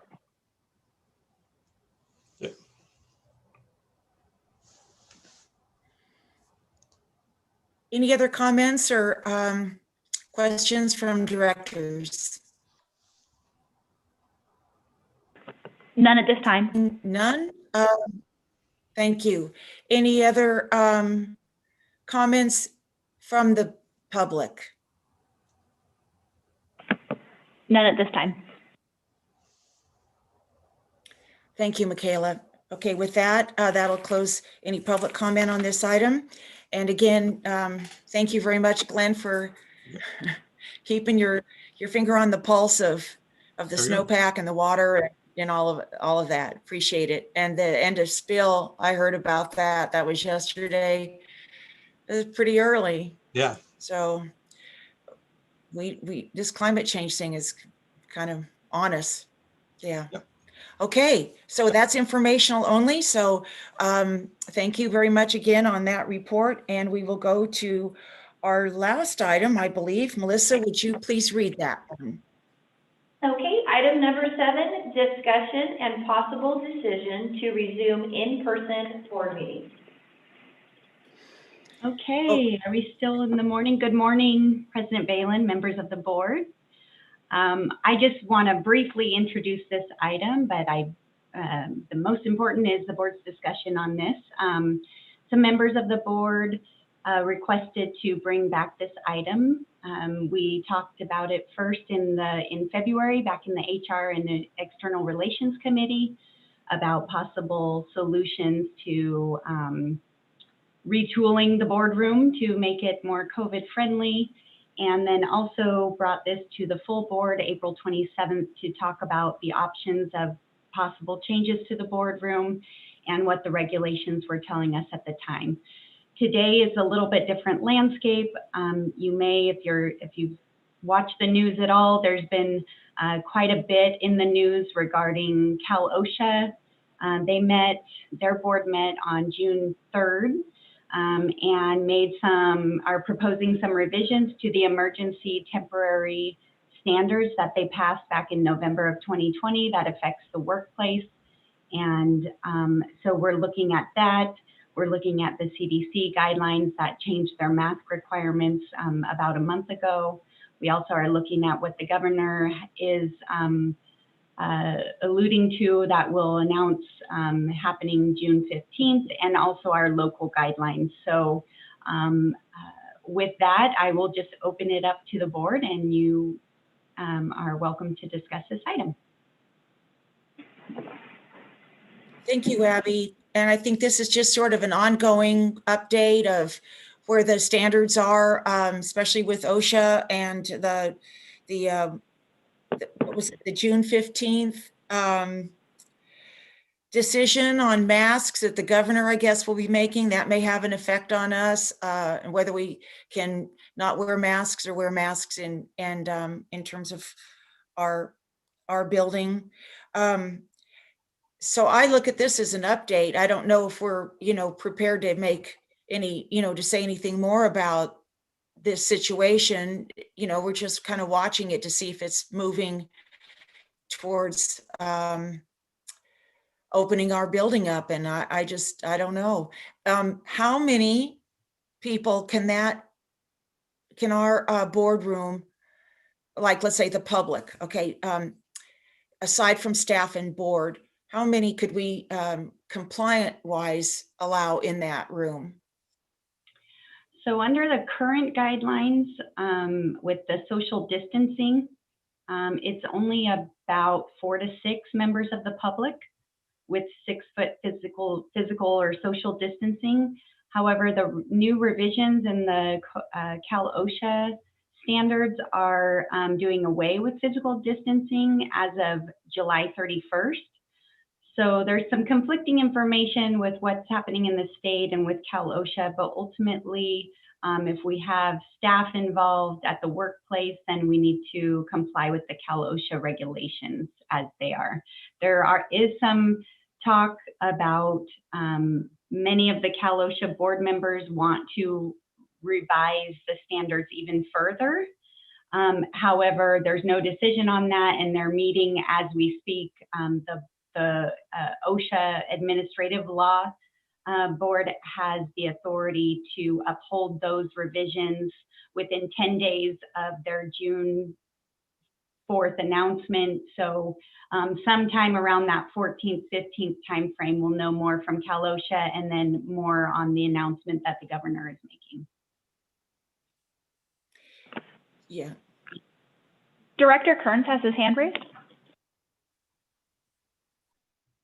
So we still don't know yet, then I guess, if we were to open up to the public, if we could have any public attend, or maybe we can, but it may just be the 3 or 4 you were talking about, Abby. Is that correct?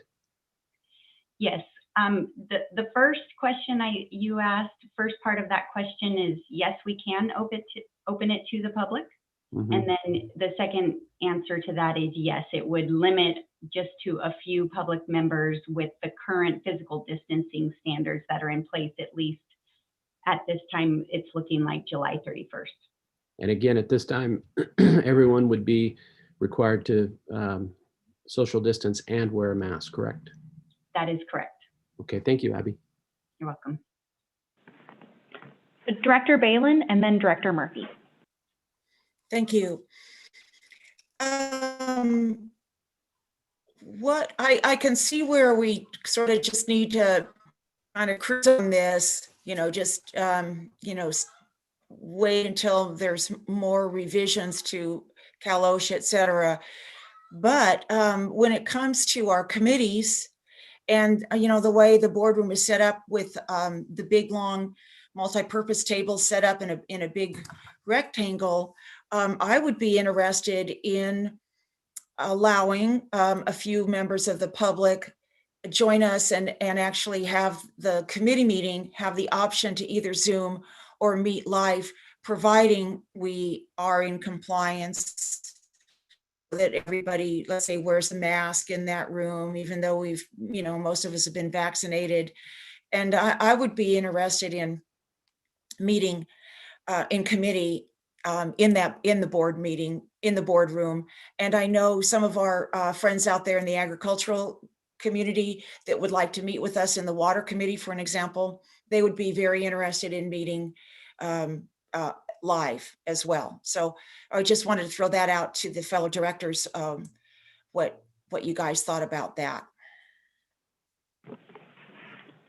Director Murphy and then Director Boatwright. And Director Ringen, did you indicate that you would like to raise your hand? Okay, so Director Murphy and then Director Boatwright. Yeah, so my question is just total number of people that at this moment would be allowed in the room.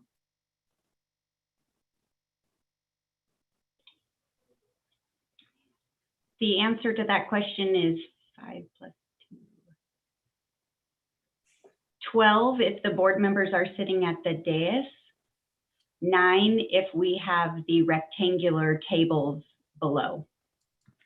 So 12 if using the dais, 9 if using tables. And that's total number of people, including board members. That is correct.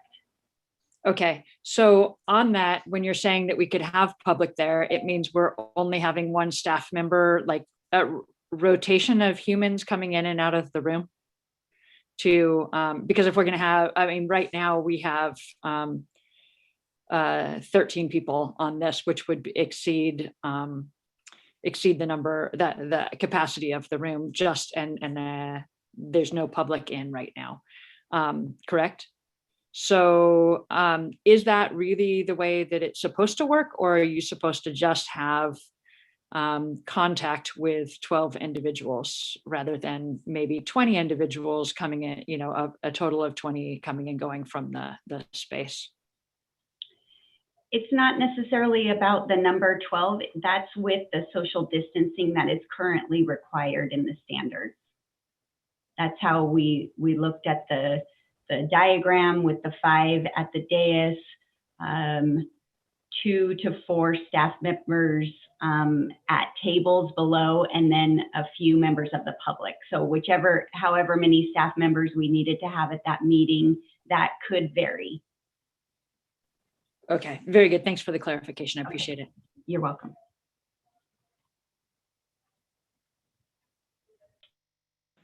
Director Boatright?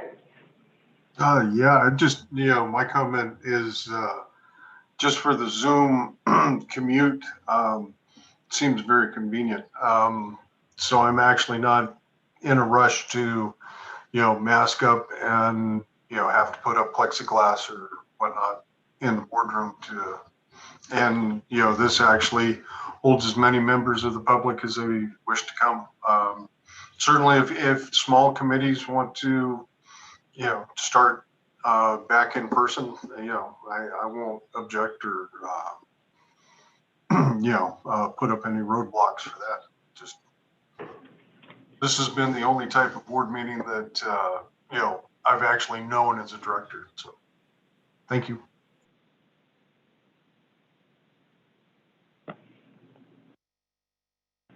Director Murphy has her hand raised. Can we table this? I think it's just discussion. It's a discussion and possible decision. Oh, okay. So can we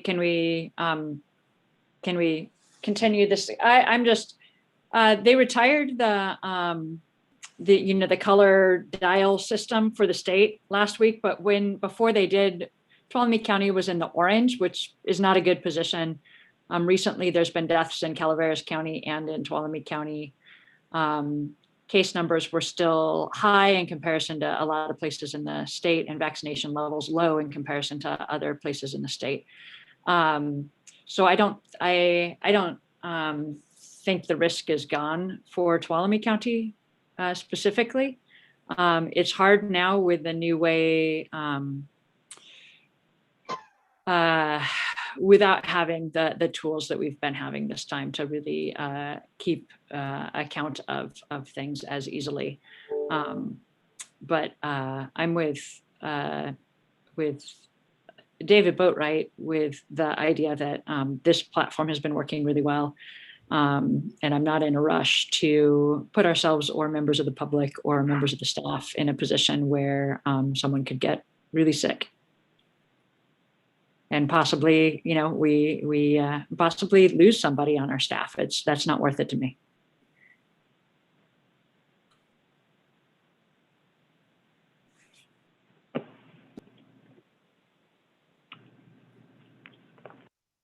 Director Balin? Yeah, I don't think we have enough information. So to me, it makes more sense just to keep getting these updates. Maybe, thank you, Abby, for watching the OSHA stuff and watching what other agencies are doing. So I'm fine coasting along until we have better information. Yeah, Zoom's fine.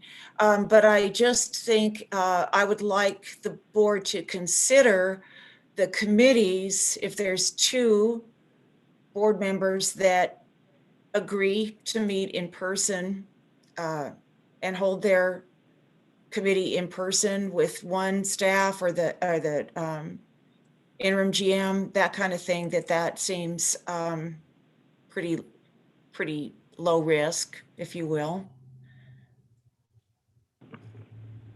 Director Kern? Yeah, Barbara. So just as a clarification then, so if you opened it up to the committees, which I don't have a problem with if the committee members are fine with it. So they would then meet at the board office on the dais, and the public or anybody else for that matter could potentially go there in person, or Zoom would still be available. Is that correct? That's the way I'm looking at it. In the past, we would go and meet in the little conference room, but because that's too kind of closed up and small, we would just normally sit probably within the view shed, I guess, of the camera. So yeah, we would probably have to be at the dais, unless the camera can pick us up around the table, and maybe staff may be able to answer that, but certainly would only be if the folks on the committee, like for an example, if you and I on finance committee, we wanted to meet there, and there was maybe Steve Sheffield there, we would probably be sitting around the table in socially distanced. Down on the floor then with the rectangular tables. So, but my point is, I guess, is Zoom would still be an option for potential participation, correct? Correct. I would like it to be so, because some of us may be in travel status, and then they would have to Zoom in. Yeah. So this flexibility would be important. Yes. And I don't know if that's, correct me if I'm wrong, staff, anybody jump in. When you're sitting in that environment, does the camera pick up everybody? Will the camera record everybody, the meeting? Yeah, Steve Sheffield and then Director Murphy. Thank you. Yeah, I'll just jump in here on this particular matter for the board members. This is something that obviously has been going around the state, and what's the required public participation and how you're dealing with that. So this is something that Corey's been working on for a little while now. We do have Zoom capability in the boardroom. We have Zoom capability. We have 2 Zoom rooms right now, 2 conference rooms. We have the ability, Corey redid the camera. He's been testing it both with YouTube and Zoom. So that the idea would be, whether you're at the dais or whether it's in a round table or whatever, we will have Zoom capabilities there at that time. And obviously we're required to have public participation. Now, in the past, the committee meetings weren't necessarily recorded. A lot of times we would do the minutes and do that sort of thing, but Granicus was used purely for the regular and special board meetings. But like I said, Corey's not with us today, but he has researched it. And last I heard is that we do have Zoom capability for whatever function we decide on.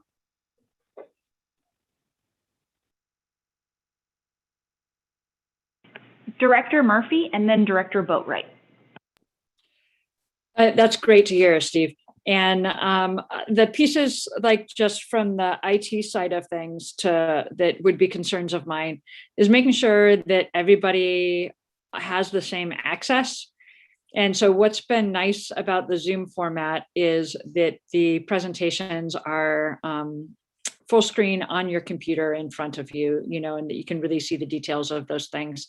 If we are doing a combination of a committee meeting where people are in person and people are coming in by Zoom, it starts getting a little more complicated on how the IT side works. But what I would like to see is that the people who are Zooming in still get full screen, presentations. And it's not like a video of one of the screens that's up in the boardroom, because I don't think that that's the same quality. And then also that when we're working on Zoom, you can see who is talking, and they're talking to you when you start doing that mix and match of things. just the schools have been doing it all over the country. And so I have lots of friends that are teachers and where they've been trying to do in-person and Zoom. And there's just a lot of things about it that make the in-person experience not your normal in-person experience and your Zoom experience not the normal Zoom experience. So it just gets really complicated when you're doing the hybrid of those. And just my request on that would be that the Zoom portion continues about the same as this, where the PowerPoints are being loaded up, and that takes a second person. So the person who's doing the presentation is giving the presentation basically to the people in the room, but somebody else is controlling the slides going out to the public, is how I think that would work. If the video screens are what's being used in the boardroom, or if paper products or maps or something are being laid out on a table, then you need to duplicate those for the on-screen people. And just making sure that if we go forward with this, that where it's a hybrid system, that we just take into consideration all those features to make sure we're maintaining the same level of attention to the people who are on Zoom that we're currently doing, because I think we're doing a great job right now of making sure everything's accessible for people, and I just like to see that continue. So that's my 2 cents. I'm going to jump in again real quick before Director Boatwright and Director Balin, because I think Director Murphy had some important comments there. And, you know, to me, you look how far we've come in a year. I mean, we struggled with Granicus for a lot of years here. And so our intent when I'm working with Corey is to make it the best possible experience, make it the most available for the most number of people. And we still don't know where we're going with this, but Corey's really done a lot of work as far as hopefully providing, you know, there's no perfect system. We'd all be using it if there was, but to provide the most access, the most ongoing things, and just to plan ahead so that no matter what the board decides, that we'll be able to continue it and continue access to the community. So thank you. Awesome. Thank you, Steve. I really appreciate that. Director Boatwright? Yeah, I think both of you had actually said what, you know, where I was going. I do like being able to use the side computer on Zoom, have the Zoom meeting, and have the information, you know, readily right there in front without having to generate a whole lot of copies of paperwork that gets passed out, and then it has to end up, you know, landfill or, you know, in a file somewhere. So thank you. Director Balin? Yeah, I would think it, and I appreciate Corey working on this very thing, because it would need to be full service all the way around. And I do think that by giving the committees the option to use a kind of the hybrid model, the full service model, I think that will actually provide access to some of our community that are very, very shy of all this technology or don't even have it. And so I just think that the more options we have for people, and of course it has to be fair to everybody, it would be, there's a kind of an accessibility that we don't maybe think about. We think about, you know, the ADA accessibility, but there's other kinds of accessibility that we need to make sure that we're providing as well. So the hybrid, this would be a great transition, so that when we can offer this either in person, I think this is amazing to have Zoom. You know, in the old days, if we were going to phone in because we couldn't be here, we had to, you know, post the meeting outside on a phone pole where we were staying, make our home open to the public in case they came in. I mean, there was a lot we had to do, and this way we could be somewhere else and on vacation and just pull up our cell phone in our car. So it is an incredibly handy feature that one good thing out of this coronavirus, it's not going to go away, but I think for committees it would be great if we had if we were able to start practicing this transition, so that when we do open it up, we'll have the maps on the screen and in front of us as well. I'm fine not making a motion But if somebody, well, I'll just make a motion. Well, no, I need to ask for some public comment on this before I make a motion. So is there any public comment at this time? There is no public comment at this time. Okay. Yes, Director Murphy. Yeah, I would like to table this. I feel like we're in a time where things are changing in the next week or 2 weeks, and table this to just see how things settle out in the next couple of weeks before we make a decision to allow committees to go back into to allow that discretion there. I think that Abby had said there's a couple more things coming down the pipeline in the next week or so with OSHA and things like that.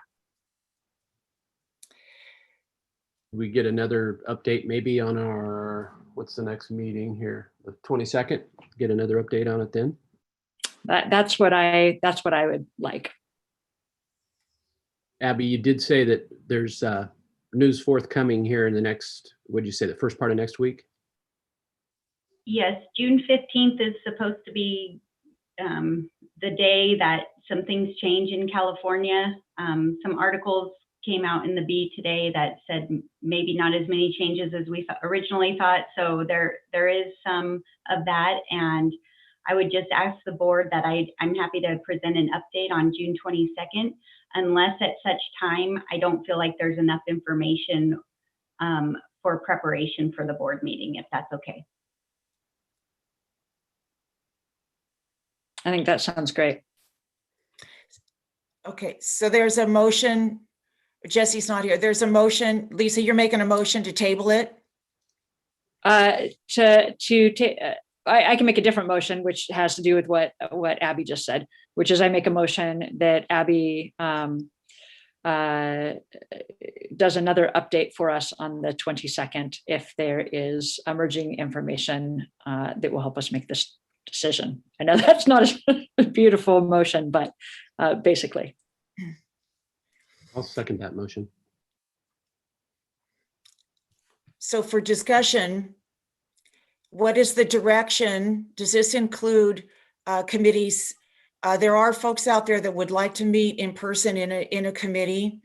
And what is the direction there for committees? So no, that's what I'm saying is we're going to report from Abby on the 22nd, and at that point we'll when we have more information of where the state is actually on all this stuff and where OSHA is on this, then we'll make a decision. We can potentially make a decision on the committee stuff at that point if we're going to open that up to the discretion. But I think that while things are still in this, while there's still more information coming out, and it's coming out like the 15th is next week, or end of this week or whenever it is, but it's coming soon. And I think that rather than rushing to a hasty movement right now, that let's wait and hear what Abby has to say on the 22nd and see what the updates are, and then we can revisit the idea of committees having I guess the committee chair having the opportunity, or the two committee members having the opportunity to make a decision if they want to be in person or Zoom. So the motion is just Abby will. I move that Abby presents us with a update at the June 22nd meeting, and that we don't make decisions until then. And Jeff, you second that, correct? Yeah, my second still stands.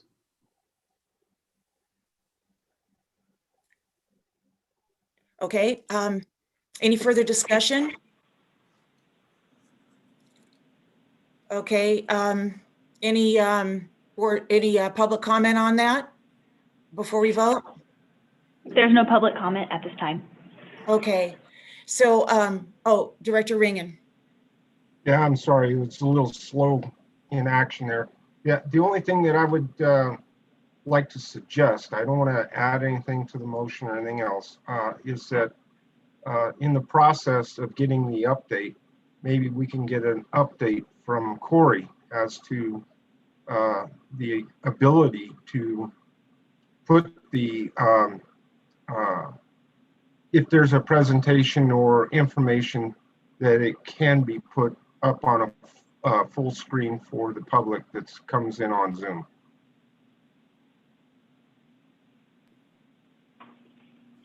Yeah, I think that'd be great to have an update from Corey. Corey will definitely be back in the next one. He's actually probably sneakily listening right now, but I can assure you, I know that I've had a similar presentation. And again, you would just like Jennifer did today, you would Zoom, share your presentation, and then whether you're here or not, you would all see the same presentation. And we've even used the TVs in the boardroom before. So again, I'm not 100%. Corey will definitely answer that for you at the very next meeting we have in there. But just for your background, I'm sure worst case, we could do what we're doing right now with sharing screens. Jeff. Yeah, I'm just kind of thinking here. I'm wondering if TUD's bandwidth at the office would permit each one of us to have our Surface Pros right there at the table, and we could just do a Zoom call right from the office in person, so that if anybody was Zooming in, it would appear just like it does today to them at that point from home. Just something to throw out there for Corey when he comes back. It works the same way. Right now, every employee could be participating through the office's internet, Wi-Fi, Zoom, YouTube, whatever. So, yeah.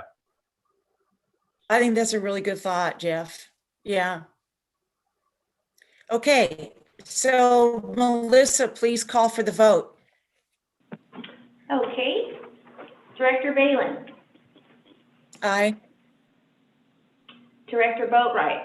Aye. Director Kearns. Aye. Director Murphy. Aye. Director Ringen. Yes. Okay, motion passes 5-0. Thank you. And now we'll go into staff reports. Who would like to begin? Good morning still. This is Don Perkins, your operations director, and I really don't have anything to report. So thank you. Thanks, Don. Eric. Good morning again. I do have something to report, and I'm not sure if board members have been updated on the status of the regional wastewater treatment plant project. So that's the purpose of my staff report. We opened bids yesterday at 3 p.m. We received 5 bids, which is very positive. The 5 bids, I'm giving you all the positive information up front. The 5 bids were relatively tight, which is an indication that all the bidders interpreted the plans and specifications in a fairly consistent manner. Our funding for the project was roughly $21 million. That is a combination of district, USDA loan and grant. The total funding package was 25, but we had about 21 set aside for actual construction. Upon opening bids, we were, a little surprised. We had expected the bids to come in high, and I think the board had been fully prepared that bids would likely be higher due to escalation in material costs and just an understanding of the marketplace right now. Our apparent low bidder was Kiewit Corporation. They're a very large, not a local contractor, and their bid came in apparently around $37 million. Wow. And I could see Director Murphy standing up, so that was good. She wasn't sitting down, and I don't mean to make light or make this humorous. This is very serious, and your staff will be evaluating these bids and obviously coming up with a suite of options to present to the board at a later date. As I said, the bid opening was just yesterday at 3 p.m. So it's a bit premature for us to discuss in great detail what what the next steps will be. However, I can tell you there's some initial observations in looking at these bids. The mobilization cost was about $1.8 million, which is not out of line, but the site piping cost was over $4 million. So just piping on the project was over $4 million. The operations building was about $5 million, or approximately $600 a square foot. So anyone who knows construction, you know, an old rule of thumb was somewhere around $200 a square foot. Obviously, this is a specialized building with a lab facility, a control room, a blower room, and some other aspects that would drive up costs. But $600 a square foot seemed fairly high. Base rock and paving was $1.7 million.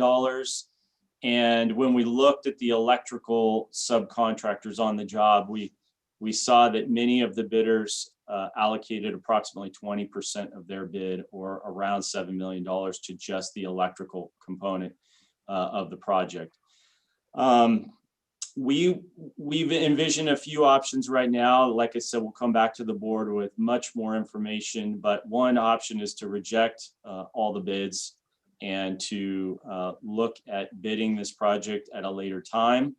Another option would be to reject the bids and then reduce the scope of the project.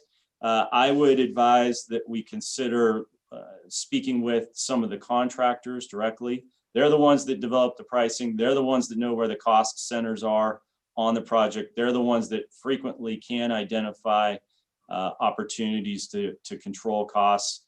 No stone will be left unturned in that analysis. And then another option is to find additional funding and financing for the increased cost. And obviously that has fiscal implications that I'm sure Steve would be able to speak to at a later time, specifically related to our O&M and capital budgets, because whatever we finance has an annual debt service obligation. At this point, that's all I have to really share. I'm happy to answer questions if I have answers at this time, but the next scheduled discussion on this topic was the June 22nd board meeting. We will hope to send the board some information well prior to that, and then to have a follow-up conversation on the 22nd. And obviously our time frame is in flux now, depending on what direction the board decides to go. But there won't be any easy decisions. Unfortunately, they all involve cost or involve deferring critical improvements. Yeah, like I said, that's all I have at this time. Director Kearns, and then Steve Sheffield. Eric, thank you. Yeah, I agree. I think maybe taking our foot off the gas here for a little bit and you checking up, or having staff check with those contractors. However, maybe you could remind us what are the time constraints, excuse me, on that funding that we have from I believe it was USDA. What's the time constraints on that, so that we don't get too far out and endanger that? What can you remember what that was? No, that's a great question. And one of the things I haven't had an opportunity to do is to contact USDA and we'll get clarification. I'm fairly certain that, you know, a year delay is not the end of the world with USDA, but when you start pushing out farther than that, they're going to want to have some assurances that there's some cost control, because with the way escalation's going, you run a risk that by waiting and rebidding, you just get a higher bid. Historically, that's not the case. When you rebid, you usually see some reduction in cost, but that's when the material and labor market's very stable. So to answer your question, I don't have that right now, but we will include that in the memo that we draft for the board after we meet with USDA. All right, thank you, Eric. Appreciate it. You're welcome.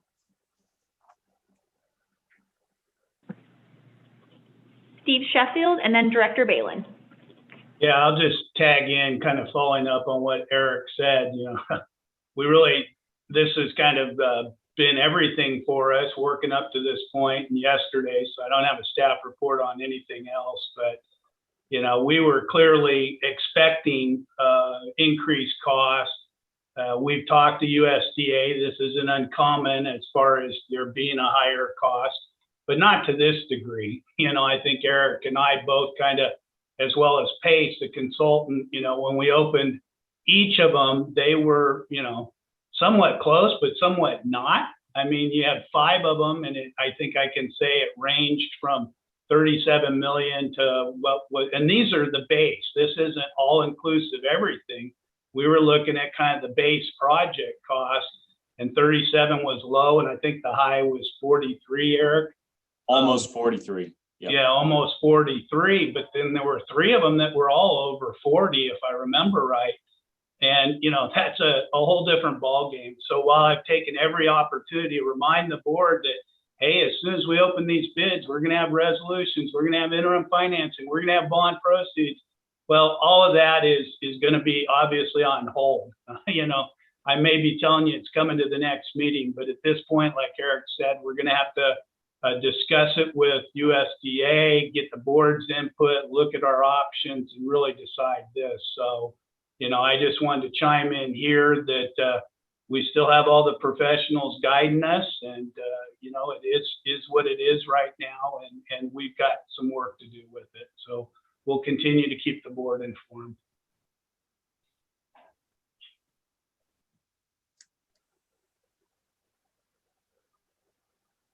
Thank you, Steve. Thanks, Eric. Yeah, weren't we going to kick in about 5 million on this one? Your budget Yeah. reflected the district's contribution of approximately $5.5 million. And our goal would be to obviously secure a grant. We had a phone conversation with the state this morning on that subject, and the details of which will also be included in the memo that we draft to the board. And then secondarily would be financing, but like I said, there's long-term implications to those decisions that the board will have to weigh with very clear vision when there's more information to present.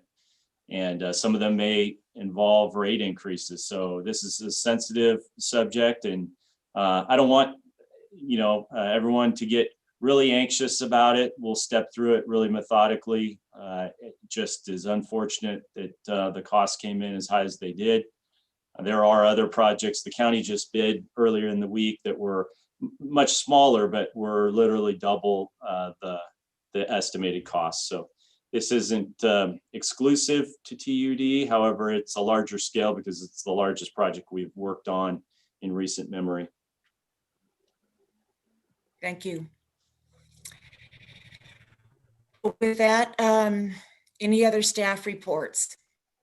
Abby. Thank you. So this morning we received an estimate for our workers' compensation insurance premium. And I am happy to report, some of you will remember that we get an experience modification rating for those premiums. And basically that percentage is what reflects how much we actually pay of our premium. So if our premium is $100,000 and our X-mod is 100%, we pay $100,000. So for FY22, I'm happy to report that our experience modification is 82%. Last fiscal year, it was 85% as we went in with Aqua JPIA. So we have improved by 3%. And so that reflects about a $5,000 savings for FY22 with what the premium is for workers' compensation. So just happy to report that. That's a reflection of a very high emphasis on safety here at the district.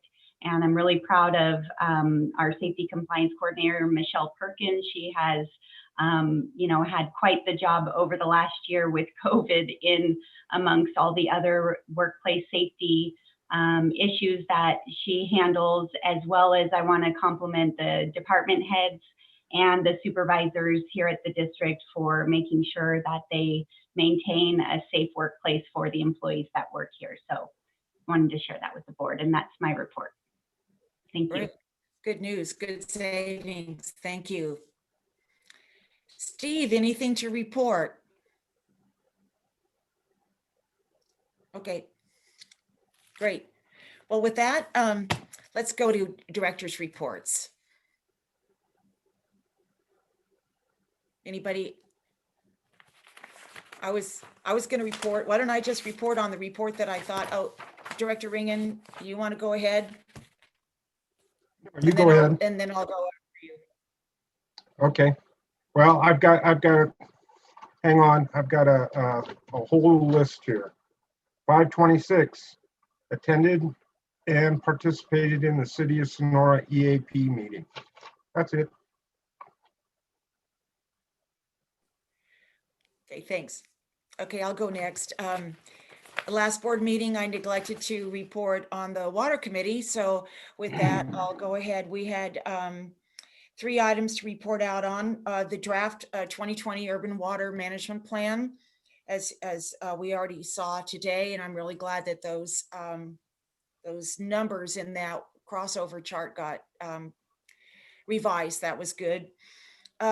Discussion of future water storage tank improvements, and that was a review item only. And the last one was the Sonora Water Treatment Plant Condition Assessment that Corolla has been, we're going to get Corolla to do that, a third party to take a look at all that. So, and we just recommended, what do we recommend? Going forward with that, for lack of better words. So with that, that's all I have to report before we go into closed session. Yes, Director Ringen. I just wanted to add to your report that what else came out during that committee meeting was Mr. Perkins is in the hot seat for a couple of tours for the board. Let's turn the heat up on this guy. He's got, you know. That's a pretty comfortable hot seat. I love to give tours, so let's do it.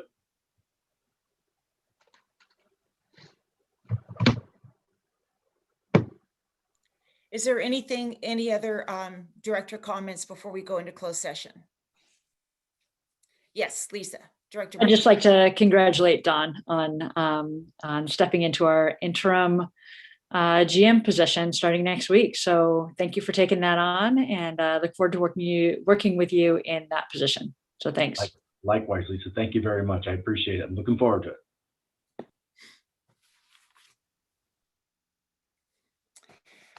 Okay, with that, we will leave the public portion of our meeting and go into closed session. And Melissa, could you please read our closed session item?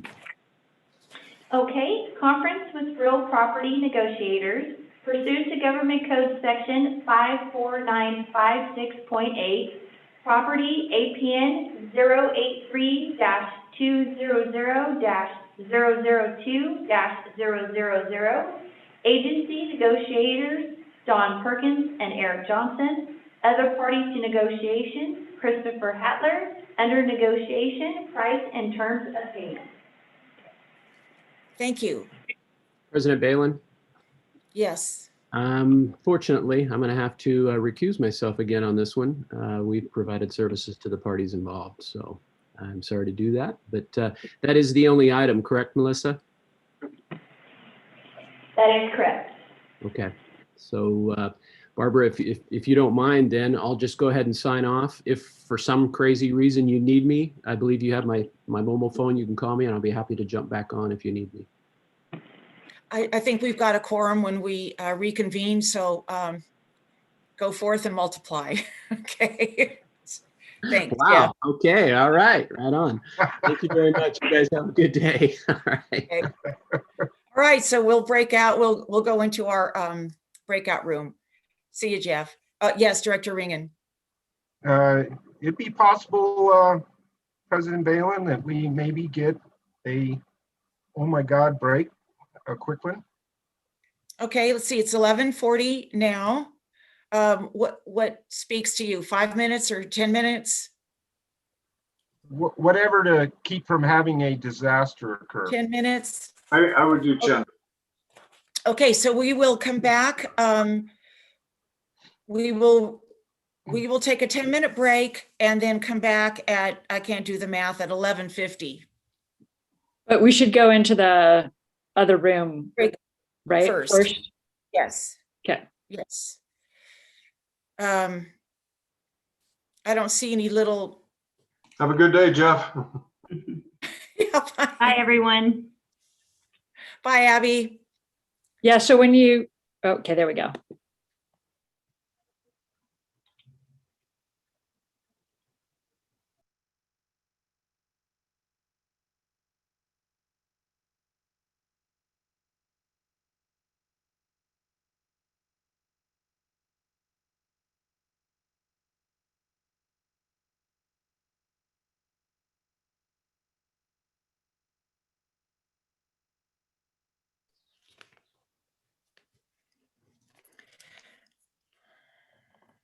Well, okay, it looks like we're all here.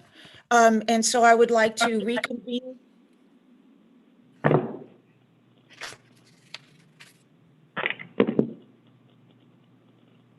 Okay, I'd like to reconvene back into open session and